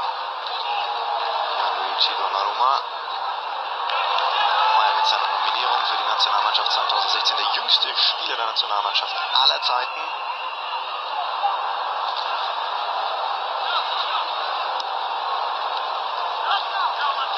Schaut sich natürlich jede Menge ab von Buffon. Einen perfekten Lehrmeister. Buffon, der übrigens gesagt hat, noch gibt es eine Chance auf den Champions League-Titel. Luigi, 3 Finals verloren. Nächstes Jahr wieder nochmal angreifen mit Juve. Nur im Finale am Samstag waren sie, zumindest im zweiten Durchgang, chancenlos. Ja, da Allegri auch vielleicht sich ein bisschen verzockt. Ich habe bei Juventus Turin lange nicht mehr so offensiv gesehen, also frühzeitig so intensiv offensiv ausgerichtet. Da haben dann im zweiten Durchgang auch die Kräfte gefehlt. Real Madrid hat das prächtig in die Karten gespielt. Die ganze Qualität auf den Platz gezaubert, inklusive Cristiano Ronaldo. Und der Fähigkeit, immer da zu stehen, wo man stehen muss, wenn man entscheidende Tore schießen will.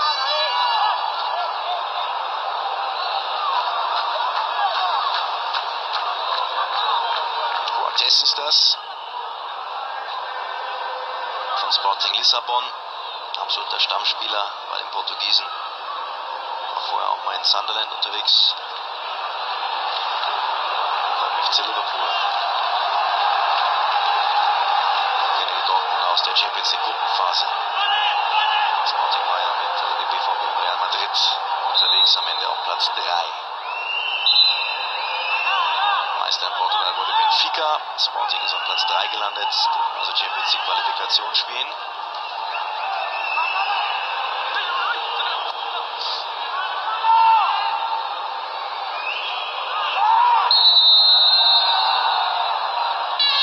So ein unlustiges Foul.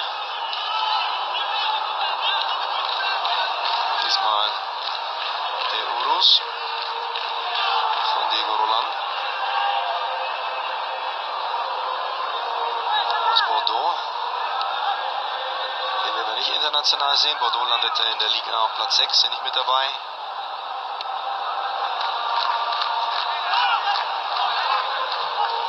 Transfer eventuell auch auf der To-Do-Liste bezüglich Diego Roland und Jérôme Bordeaux.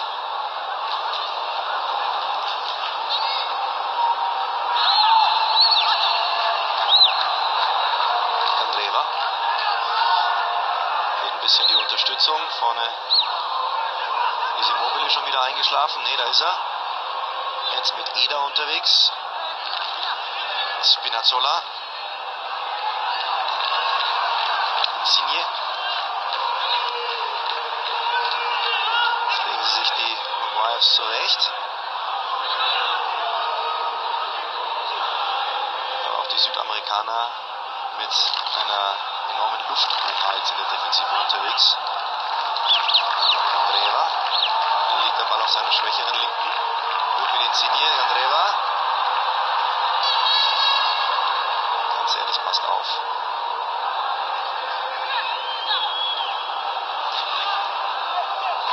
Maxi Pereira.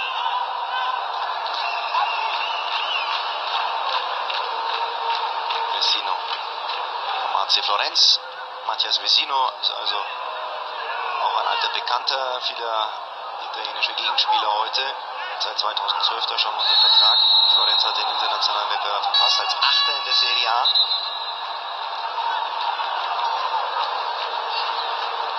Kennen auch die Gladbacher aus der Europa League Zwischenrunde, als Gladbach ja gegen Florenz gewann diese Saison.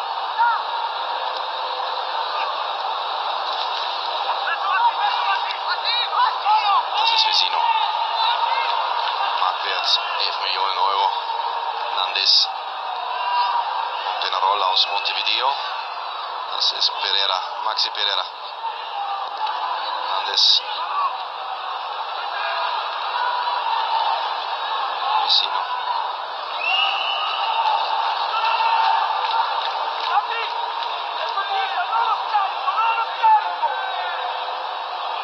Uruguay hat ein spannendes Restprogramm in der Qualifikation in Südamerika. Also am 31. August das Heimspiel gegen Argentinien. Der Riesenkracher. Das angesprochen, Argentinien im Moment Fünfter mit 22 Punkten. Uruguay Dritter mit 23 Punkten, also nur ein Zeller Differenz. Danach in Richtung Weltmeisterschaft in der Qualifikation als machbar gegen Paraguay, Venezuela, jeweils auswärts, und dann am Ende gegen Bolivien zu Hause. Sind alles schlechter platzierte Mannschaften in der Qualifikation. Aber wie gesagt, sie sind in einer Krise, die Urus. 3 Niederlagen in Folge.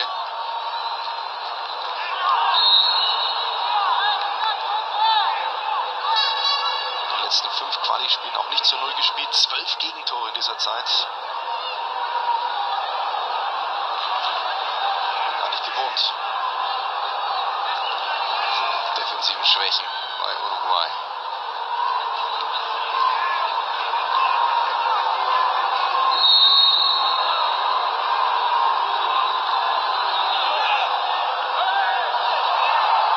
Pfeift der Schiedsrichter nicht ab. Der Wagler von Gianluigi Donnarumma. Den muss er mit seiner Größe ein bisschen souveräner runterpflücken. Vesino hatte da schon Lust auf mehr.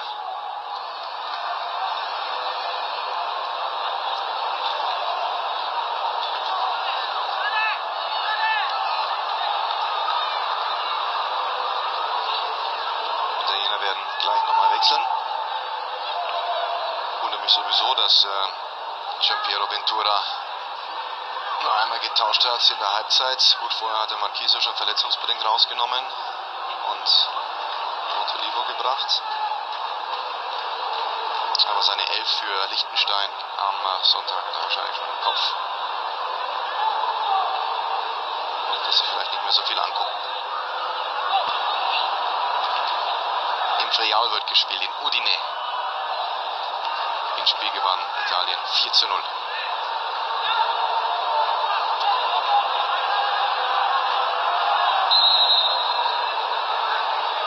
Federico Bernardeschi vom AC Florenz kommt für Antonio Candreva.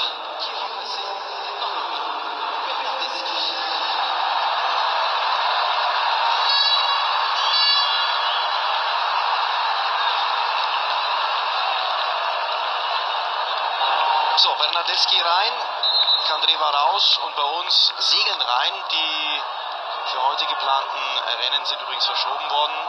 Der Grund, das Wetter, zu starker Wind. Trotzdem geht es um die Challenger-Finals. Amerika, also die USA, genauer gesagt schon im Finale. Am Samstag um 19 Uhr gibt es das Ganze live und exklusiv bei Sky Sport News HD. Ein echtes Spektakel.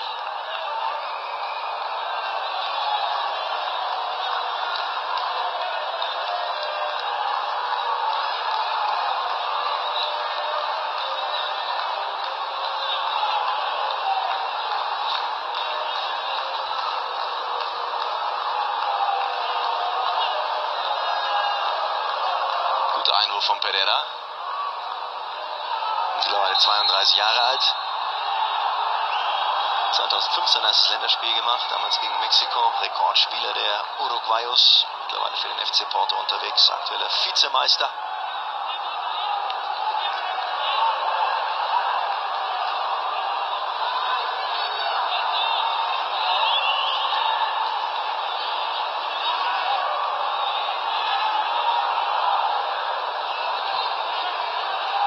Standards häufen sich. Moreta, der Mann, der in Mexiko sein Geld verdient, ist für den runden Ball zuständig. Knappe Stunde durch. Die Uruguayos wollen jetzt auch ein Tor machen. Aber der Treffer zählt nicht. War eigentlich ein wunderbarer Kopfball, aber abgepfiffen vom französischen Referee. Ja, war abseits.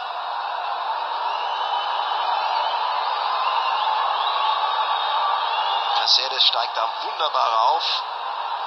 Sehr platziert, keine Chance für Donnarumma. Also wenn er hier auf Fehlentscheidung ist, muss meiner Ansicht nach abseits gewesen sein. Also da hat sich keiner aufgestützt.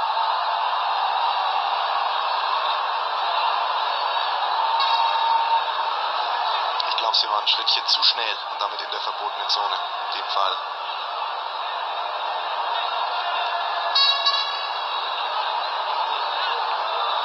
Caceres und González. Aber auf jeden Fall mal Glück für die Italiener und ein Warnschuss, dass Uruguay auch offensiv was anzubieten hat. Wie sieht es mit den Standards der Azzurri aus? Kurze Variante über De Rossi. Insigne. Spinazzola. Insigne. Bonucci. Marsali. Montolivo. Bernardeschi. Erster Ballkontakt. Springt ihm gleich die Kugel zu weit vom Fuß. Federico Bernardeschi. Gutes Pressing von Darmian. Faires Pressing vor allem vom Rechtsverteidiger Matteo Darmian. Der Elfmeter-Dame gegen Deutschland bei der EM verschossen hat. Also das ist durchaus giftig hier die Angelegenheit. Das haben wir von Beginn an schon festgestellt. Marsali und Nandes gehen heute keinen Kaffee mehr trinken. Gelbe Karte für Nandes.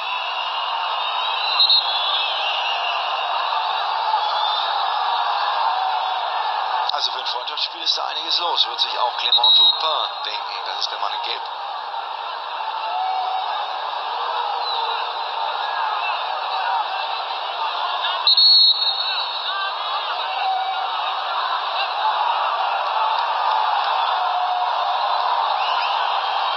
Emotionen.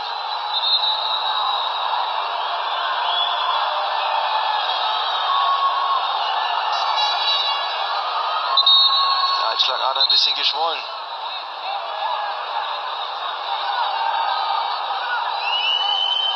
Turpin, die gelbe Karte immer noch in der Hand. Jawohl. Wird wohl einer noch dran glauben müssen, der sich davon gestohlen hat.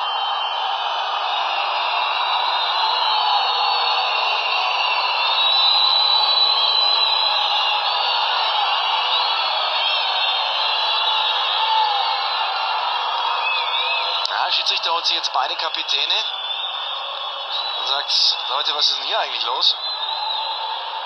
Das ist kein WM-Qualifikationsspiel. Beruhigt euch mal. Also bei Saleh gegen Nandes, naja, das war nicht die feine südamerikanische Art und Saleh gefällt das überhaupt nicht. Zu Recht die gelbe Karte für Nandes.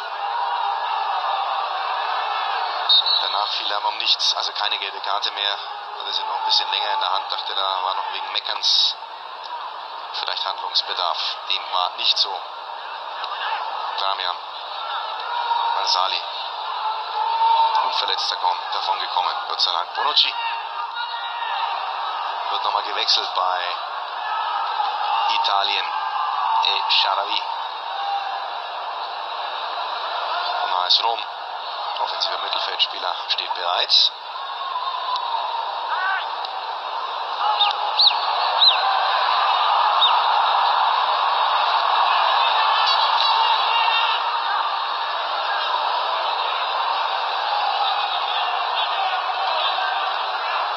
Beim letzten großen Turnier der Udos, also der Copa America im letzten Jahr, scheiterte man in der Gruppenphase nach Niederlagen gegen Mexiko und Venezuela. Nur gegen Jamaika wurde gewonnen. der WM 2014 ging es ja bis ins Achtelfinale. Gegen Kolumbien am Ende 0:2 verloren. So, Insigne raus und Charavi rein. 24 Jahre, Stefan Charavi, Vizemeister. Vorher mal in Monaco gespielt, beim AC Mailand. Vater ist Ägypter, Mama kommt aus Italien, daher der Name, also Charavi nicht typisch italienisch, hängt mit dem Papa zusammen.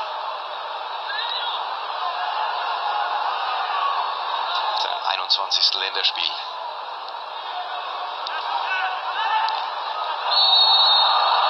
Hoppla. Gleich eine mitbekommen. Charavi, damit er weiß, was hier los ist.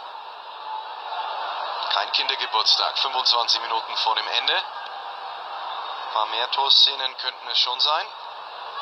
Damian geht da auch mit gestreckten Beinen in den Zweikampf.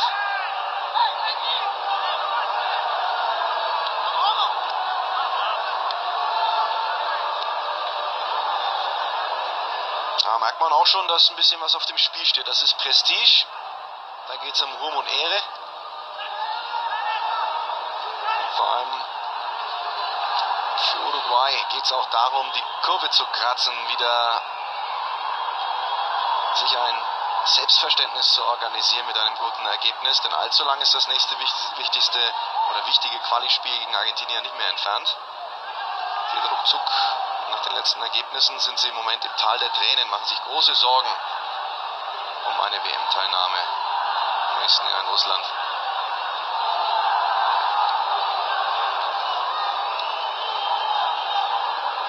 Die Altmeister, muss man ja sagen, allein in den Jahren 1924 bis 1930 haben sie in 6 Jahren 5 Titel geholt. Zweimal die Copa, Weltmeister geworden. Zweimal olympisches Gold, 1924 in Paris, haben also gute Erinnerungen an französischen Boden, 1928 in Amsterdam, auf dem Weg dorthin unter anderem ein Erfolg im Halbfinale gegen, richtig, Italien.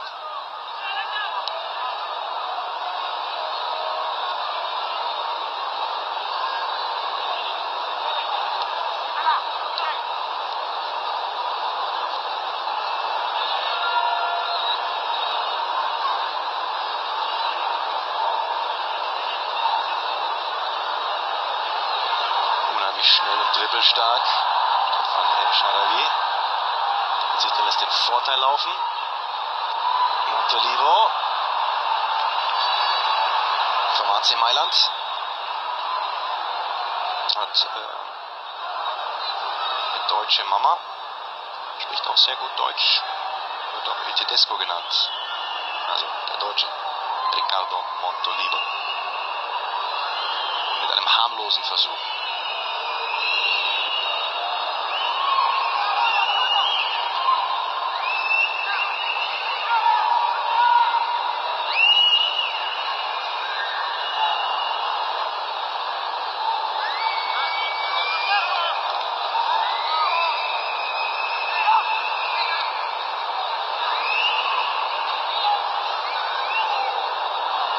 Spinazzola.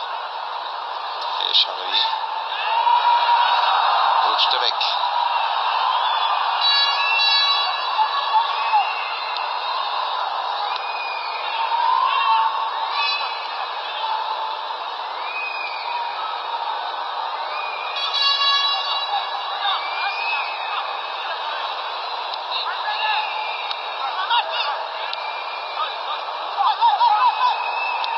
Also unentschieden täte Uruguay schon gut für das eigene Wohlbefinden. Maxi Pereira.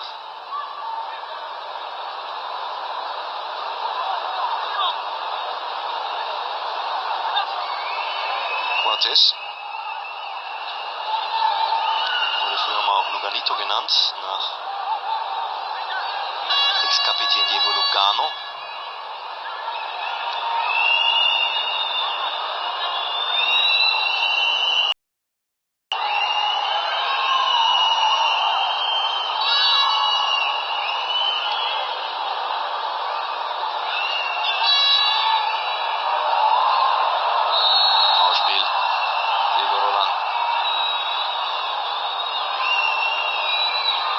U21 Vize-Weltmeister von 2013. So ungestüm.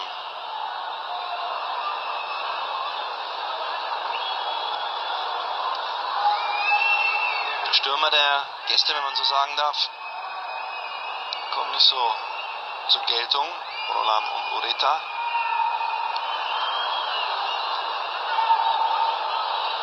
Haben wir die Statistik der Fouls gesehen, 11:11, also da schenken sie sich nichts. Und 20 Minuten vor dem Ende ist das der italienische Leerlauf in dieser Phase der Partie.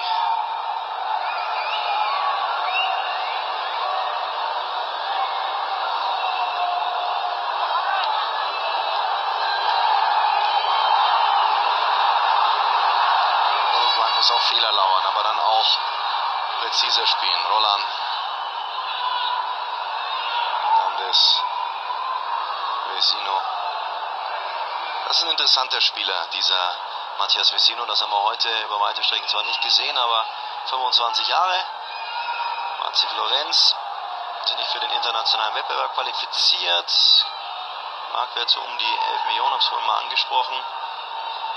Zwischendurch mal an Cagliari und Empoli verliehen. 7 Tore in der Saison geschossen. Groß gewachsen. Gutes Auge. Wäre vielleicht auch einer für die Bundesliga.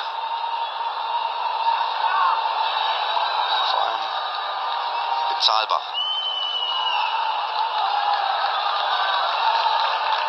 Falls Sie ein bisschen später eingeschaltet haben, die großen Stars bei Uruguay fehlen. Luis Suarez, Oberschenkelverletzung, Godin nicht mit dabei. Cavani, auch Oberschenkel. Hat am Wochenende noch gegen Irland gespielt, wurde da in der ersten Halbzeit ausgewechselt. Mann von Paris Saint-Germain und sein Vereinskollege auf italienischer Seite, Verratti, hat Adduktorenprobleme. Den hätten sich vielleicht die Bayern gerne nochmal angeguckt, wobei das Thema soll ja erledigt sein. Aber könnte trotzdem ein wilder Transfersommer werden. Und Sie wissen ja, hier bei Sky Sport News HD erfahren Sie es als erstes, wer, wohin und warum und vor allem für wie viel.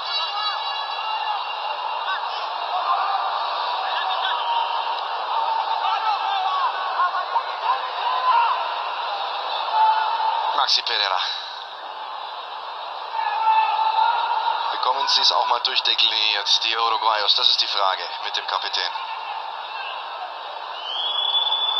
Zu viel quer, zu wenig Überraschung. Und Italien hat es defensiv bekanntlich meistens al dente im Angebot. Nur einen Gegentor in den letzten 5 Länderspielen. Das spüren die Uruguayos hier und heute in Nizza auf französischem Boden. Beginn hat mir gut gefallen. Ersten 10 Minuten, Viertelstunde, da waren sie oftmals im 16er unterwegs, ohne die ganz großen Highlights herausgespielt zu haben, aber da haben sie es zumindest mit der Kombination hinbekommen. Roland geht's. Alejandro Silva kommt. Spielt in Argentinien.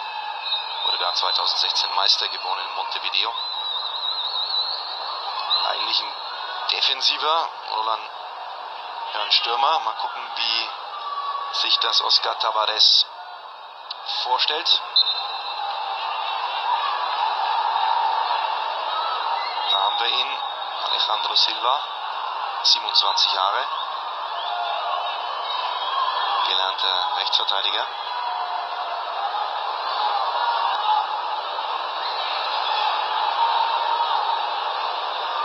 Also Stuani und Ureta dann in vorderster Front, so wie das aussieht. Und Silva im rechten Mittelfeld unterwegs.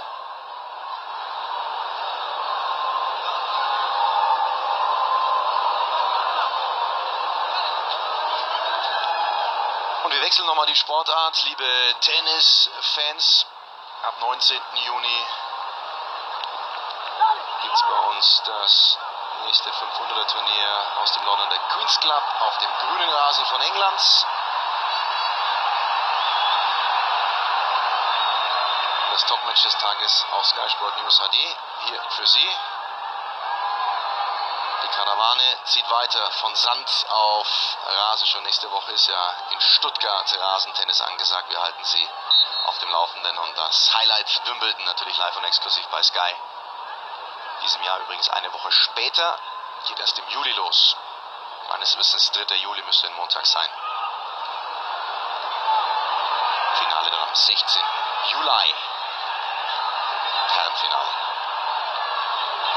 So, und jetzt die Italiener mit der besten Chance in dieser Partie. Denn das 1:0 war ja keine Chance, es war ein Eigentor. Der eingewechselte Eder.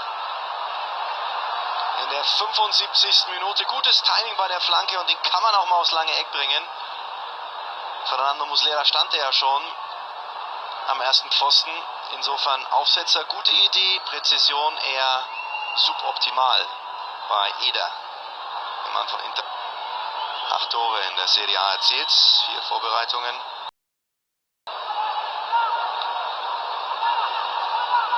War mal Torschützenkönig in der Serie B in Italien 2010 mit 27 Treffern. Also er weiß eigentlich schon, wie es geht.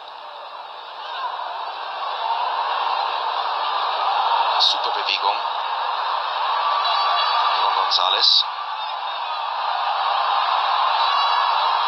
So, Viertelstunde noch.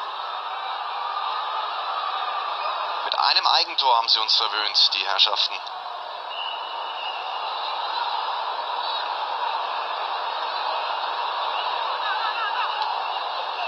Kommt da noch was? Bei den Italienern könnte ich es verstehen, dass sie ein bisschen Kräfte sparen. Einige mental auch ein bisschen angeschlagen, wenn ich an Barzagli und Bonucci denke, nach dem verlorenen Champions League Finale mit Juve am Wochenende.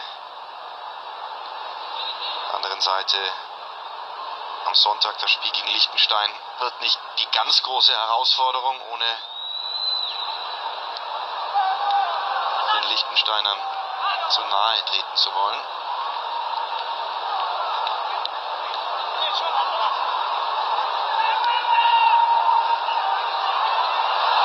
Sehr gut gemacht von Stefan El Shaarawy.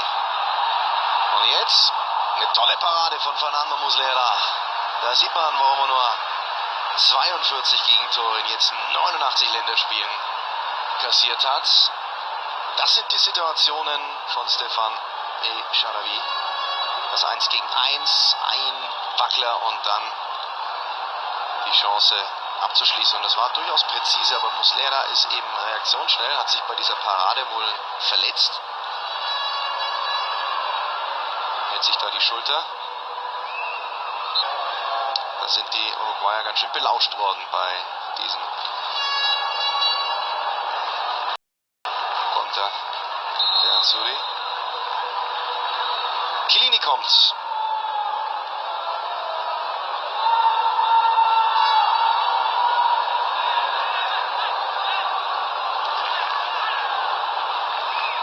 Giorgio Chiellini in seinem 91. Länderspiel. Und damit bis auf Buffon alle von Juventus Turin im Einsatz.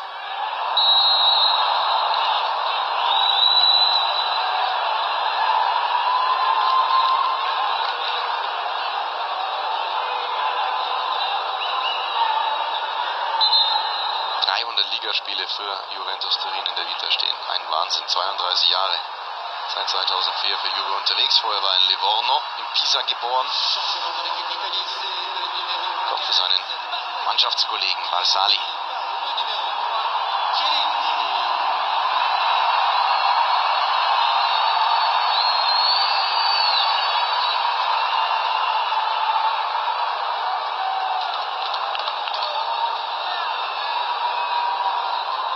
Das wäre heute schon eine interessante Begegnung gewesen, gegen Luis Suarez spielen zu können, aber Suarez, wie gesagt, verletzt, nicht mit dabei. Nach dem Schulterbiss bei der WM 2014 von Suarez an Chiellini. Er hat sein Leben nicht vergessen. Unglaubliche Fußballgeschichte.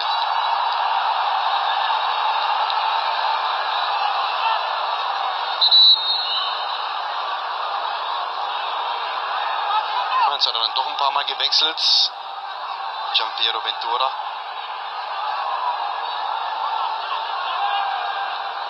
Aber es sind meist die üblichen Verdächtigen. Schwer reinzukommen in die italienische A-Nationalmannschaft. Das ist ein gewachsenes Konstrukt, auch unter der Regie von Giampiero Ventura. So, jetzt Schlussoffensive Uruguay. Gute 10 Minuten noch. Maxi Pereira fängt an. Silva. Schon ein bisschen inspirationslos, wenn ich das so sagen darf. Rossi Jiménez. Gerade er müsste noch was gut machen. Sein Eigentor. Alceres. González mit vielen Ballkontakten. Coates auch bei der Spieleröffnung immer wieder gefordert. Aber das ist über weite Strecken zu schlafmützig. Nächster Versuch wieder Alvaro González. Guter Wechsel jetzt mal. Bernardeschi ist aufmerksam. Das ist Federico Bernardeschi in seinem 8. Länderspiel. Seit 2003. Marzi Florenz unter Vertrag. 23-Jährige.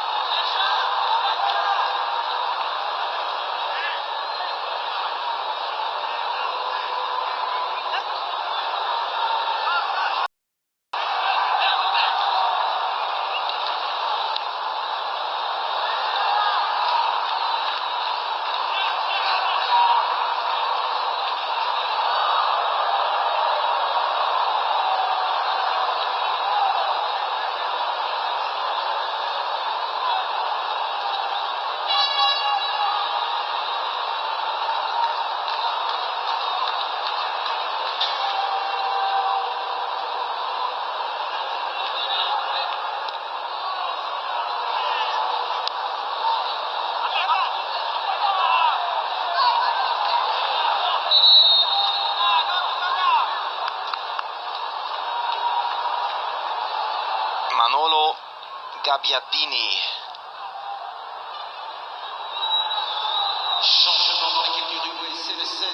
Und Matthias Corujo bei Uruguay. Das sind die beiden neuen. Kapitän geht bei den Urus. Will heißen Pereira raus. Corujo rein, Rechtsverteidiger für Rechtsverteidiger. Da ändert sich wenig. Und Immobile geht's für Manolo Gabbiadini. Sein 7. Länderspiel beim FC Southampton unter Vertrag. Platz 8 in der Premier League. Gab es am Saisonende. Kam erst im Winter, war vorher bei Neapel. Schwester Melanie ist übrigens italienische Fußballnationalspielerin. Er bekommt kleine Chance. Manolo Gabbiadini. Gabbiadini. Tor! Eder. Mit der ersten Aktion bereitet Gabbiadini das 2:0 vor. 82. Minute. 2:0 für Italien. Eder, der bei der Europameisterschaft gegen Schweden traf. Und das ist kein Abseits. Neben Keeper Muslera ist auch noch Jiménez hinter dem Ball. Alles in Ordnung. Also ich bin mir nicht sicher, ob das eine gedachte Flanke war von Gabbiadini. Sah eher nach Torschuss aus. Und dann Eder irgendwie angeschossen. Das ist meine Interpretation. Liebe Fußballfans, bilden Sie sich selber ein Urteil. Schauen Sie es nochmal an. Manolo Gabbiadini. Ist das jetzt hier eine Flanke, eine gezielte Flanke oder ein Torschuss? Ich meine, es wäre ein Torschuss gewesen. Und als solcher gedacht wäre der meterweit vorbeigegangen. Zum Glück steht da Eder und macht das meisterlich.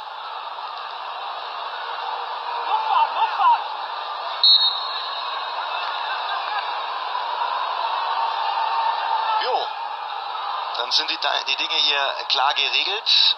Italien wird erstmals seit 1990 wieder gegen Uruguay gewinnen und die Bilanz aufhübschen.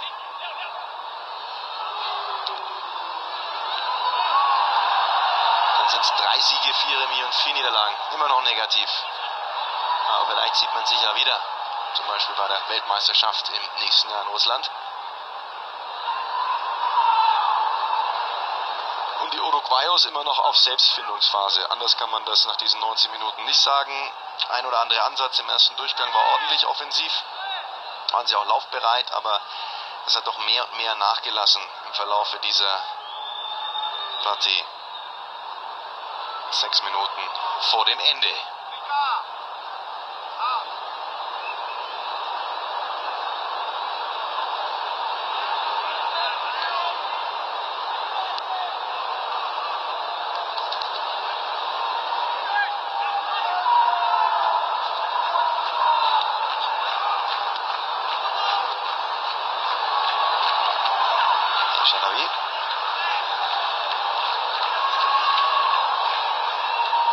Spinazzola. Bonucci. Bernardeschi.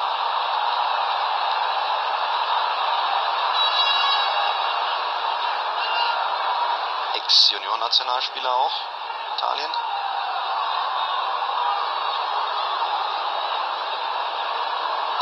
Jahre jung.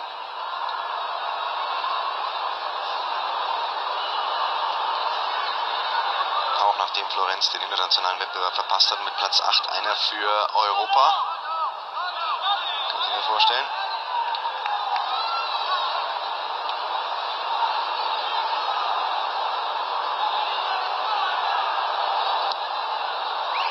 Schon eine große Enttäuschung für Florenz und Inter Mailand, dass sie europäisch nicht dabei sein werden in der kommenden Saison.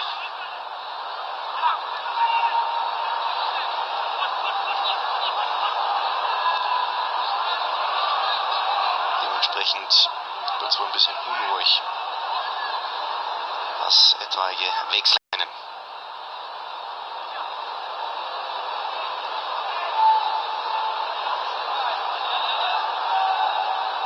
Sieht das jetzt zufrieden aus bei Gianpiero Ventura?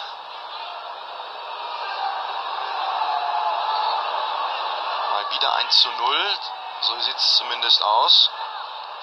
4 Minuten vor Ende der Nettospielzeit wäre schon was Herausragendes. Also ich meine, 6 Länderspiele, nur ein Gegentor, damit kann man arbeiten.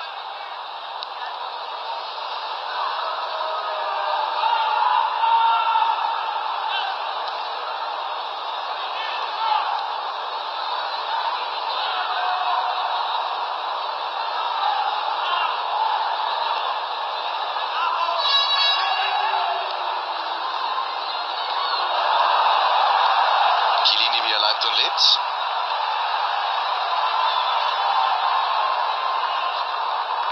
Hernandez. Grupo. Silva. Rechte Flanke haben sie komplett getauscht, die Uruguayer. Tolivo für Darmian. Feiner Ball für El Shaarawy. Dafür gibt es natürlich keinen Elfmeter. Diesen einen Wackler hätte sich sparen können, wäre ein schnellerer Abschluss auch möglich gewesen. Fast ein Eigentor. Und zumindest so abgefällt, dass er unhaltbar gewesen wäre für Muslera. Dieser Schuss von Montolivo. Das sind die schlimmsten Bälle für Torhüter, weil unhaltbar.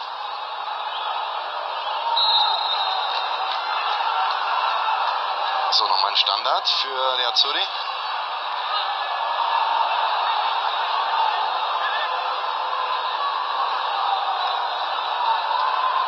Das war auf beiden Seiten zu dünn, was nach runden Bällen passiert ist. Das sollten sie nochmal auf den Trainingsplan mit integrieren. Ecken, Freistöße. Ohne nötige Inspiration. Hier und heute zumindest in Nizza. Letzten 90 Sekunden der regulären Spielzeit. Italien wird also der Favoritenrolle gerecht. Sehr effektiv, sehr ökonomisch haben sie das gemacht. Sehr ballbesitzorientiert. Uruguay dürfen wir nicht vergessen. Ohne die Stars, Luis Suarez und Cavani in der Offensive, Godin nicht mit dabei, sieht das Ganze schon ein bisschen anders aus. Aber auch so müssen sie sich messen lassen. Wollten sich ein gutes Gefühl organisieren auf dieser Europareise, das ist nicht gelungen. 1-3 gegen Irland, jetzt 0-2 gegen Italien.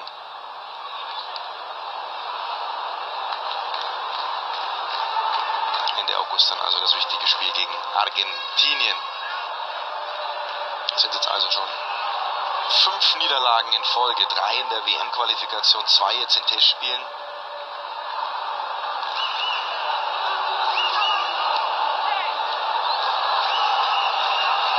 Gegentore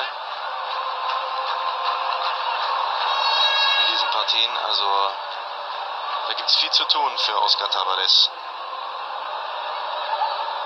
beim zweimaligen Weltmeister.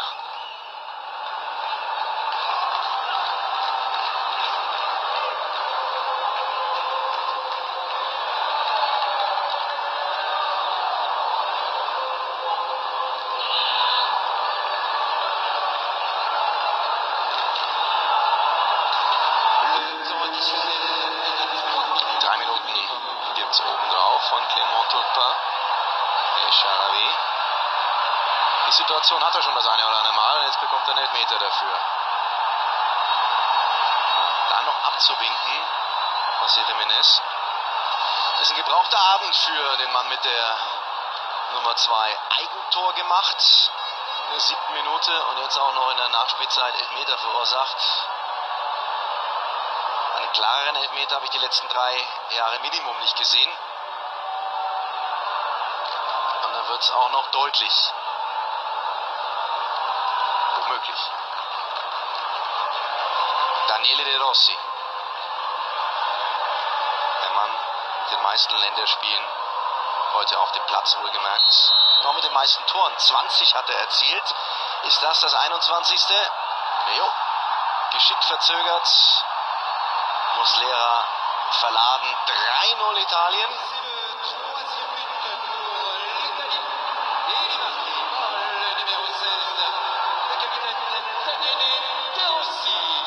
Und die Fußballseele Uruguays immer mehr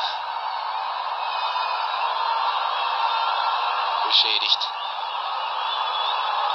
War sogar in der richtigen Ecke Fernando Muslera. Aber es können ja nicht alle Elfmeter wie beim Showdown gegen Deutschland im letzten Jahr. Europameisterschaft, verdammt. Daniele De Rossi. Natürlich ein ganz anderer Druck in so einer Situation als in einem Europameisterschafts-Viertelfinale.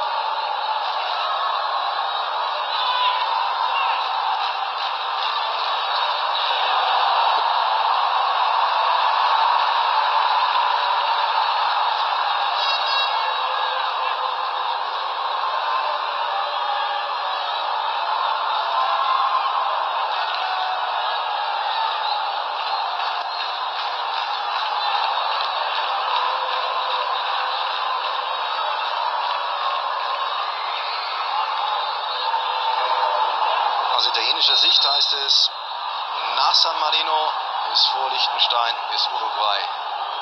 Ist 3-0 am Ende.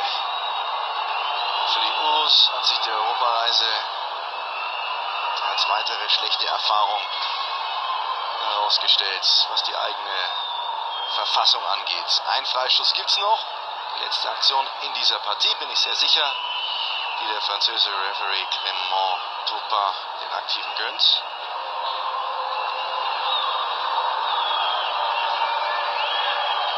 Morita.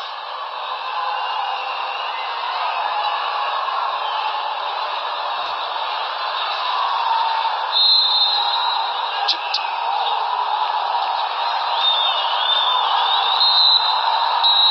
Aber diese Ecke gibt es Meister schlägt Uruguay den zweifachen Titelträger mit 3:0. Vielleicht ein Türchen zu hoch für das, was wir gesehen haben, aber insgesamt der Sieg hoch verdient durch die Tore von Jiménez, Eigentorschütze in der 7. Minute, Eder in der 82. und der verwandelte Elfmeter von De Rossi haben wir eben gerade gesehen in der Nachspielzeit. Glückwunsch an die Italiener, sind gut gerüstet für das nächste Spiel in der WM-Qualifikation am Sonntag in Udine gegen Liechtenstein.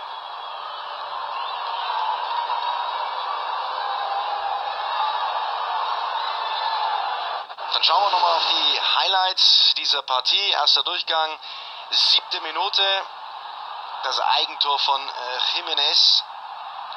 Völlig unnötig, toller Pass von Insigne. Belotti für mich der beste Italiener im ersten Durchgang, beweglich, immer anspielbar, tolle Annahme. Jiménez will klären, aber was folgt ist der Slapstick, unhaltbar für Muslera. Uruguay hat auch den ein oder anderen spielerischen Akzent, die schönste Kombination allerdings mit dem Abschluss von Insigne bei den Italienern. Spinazzola legt auf und Insigne verzieht weit zur Pause die 1:0 Führung für die Azzurri.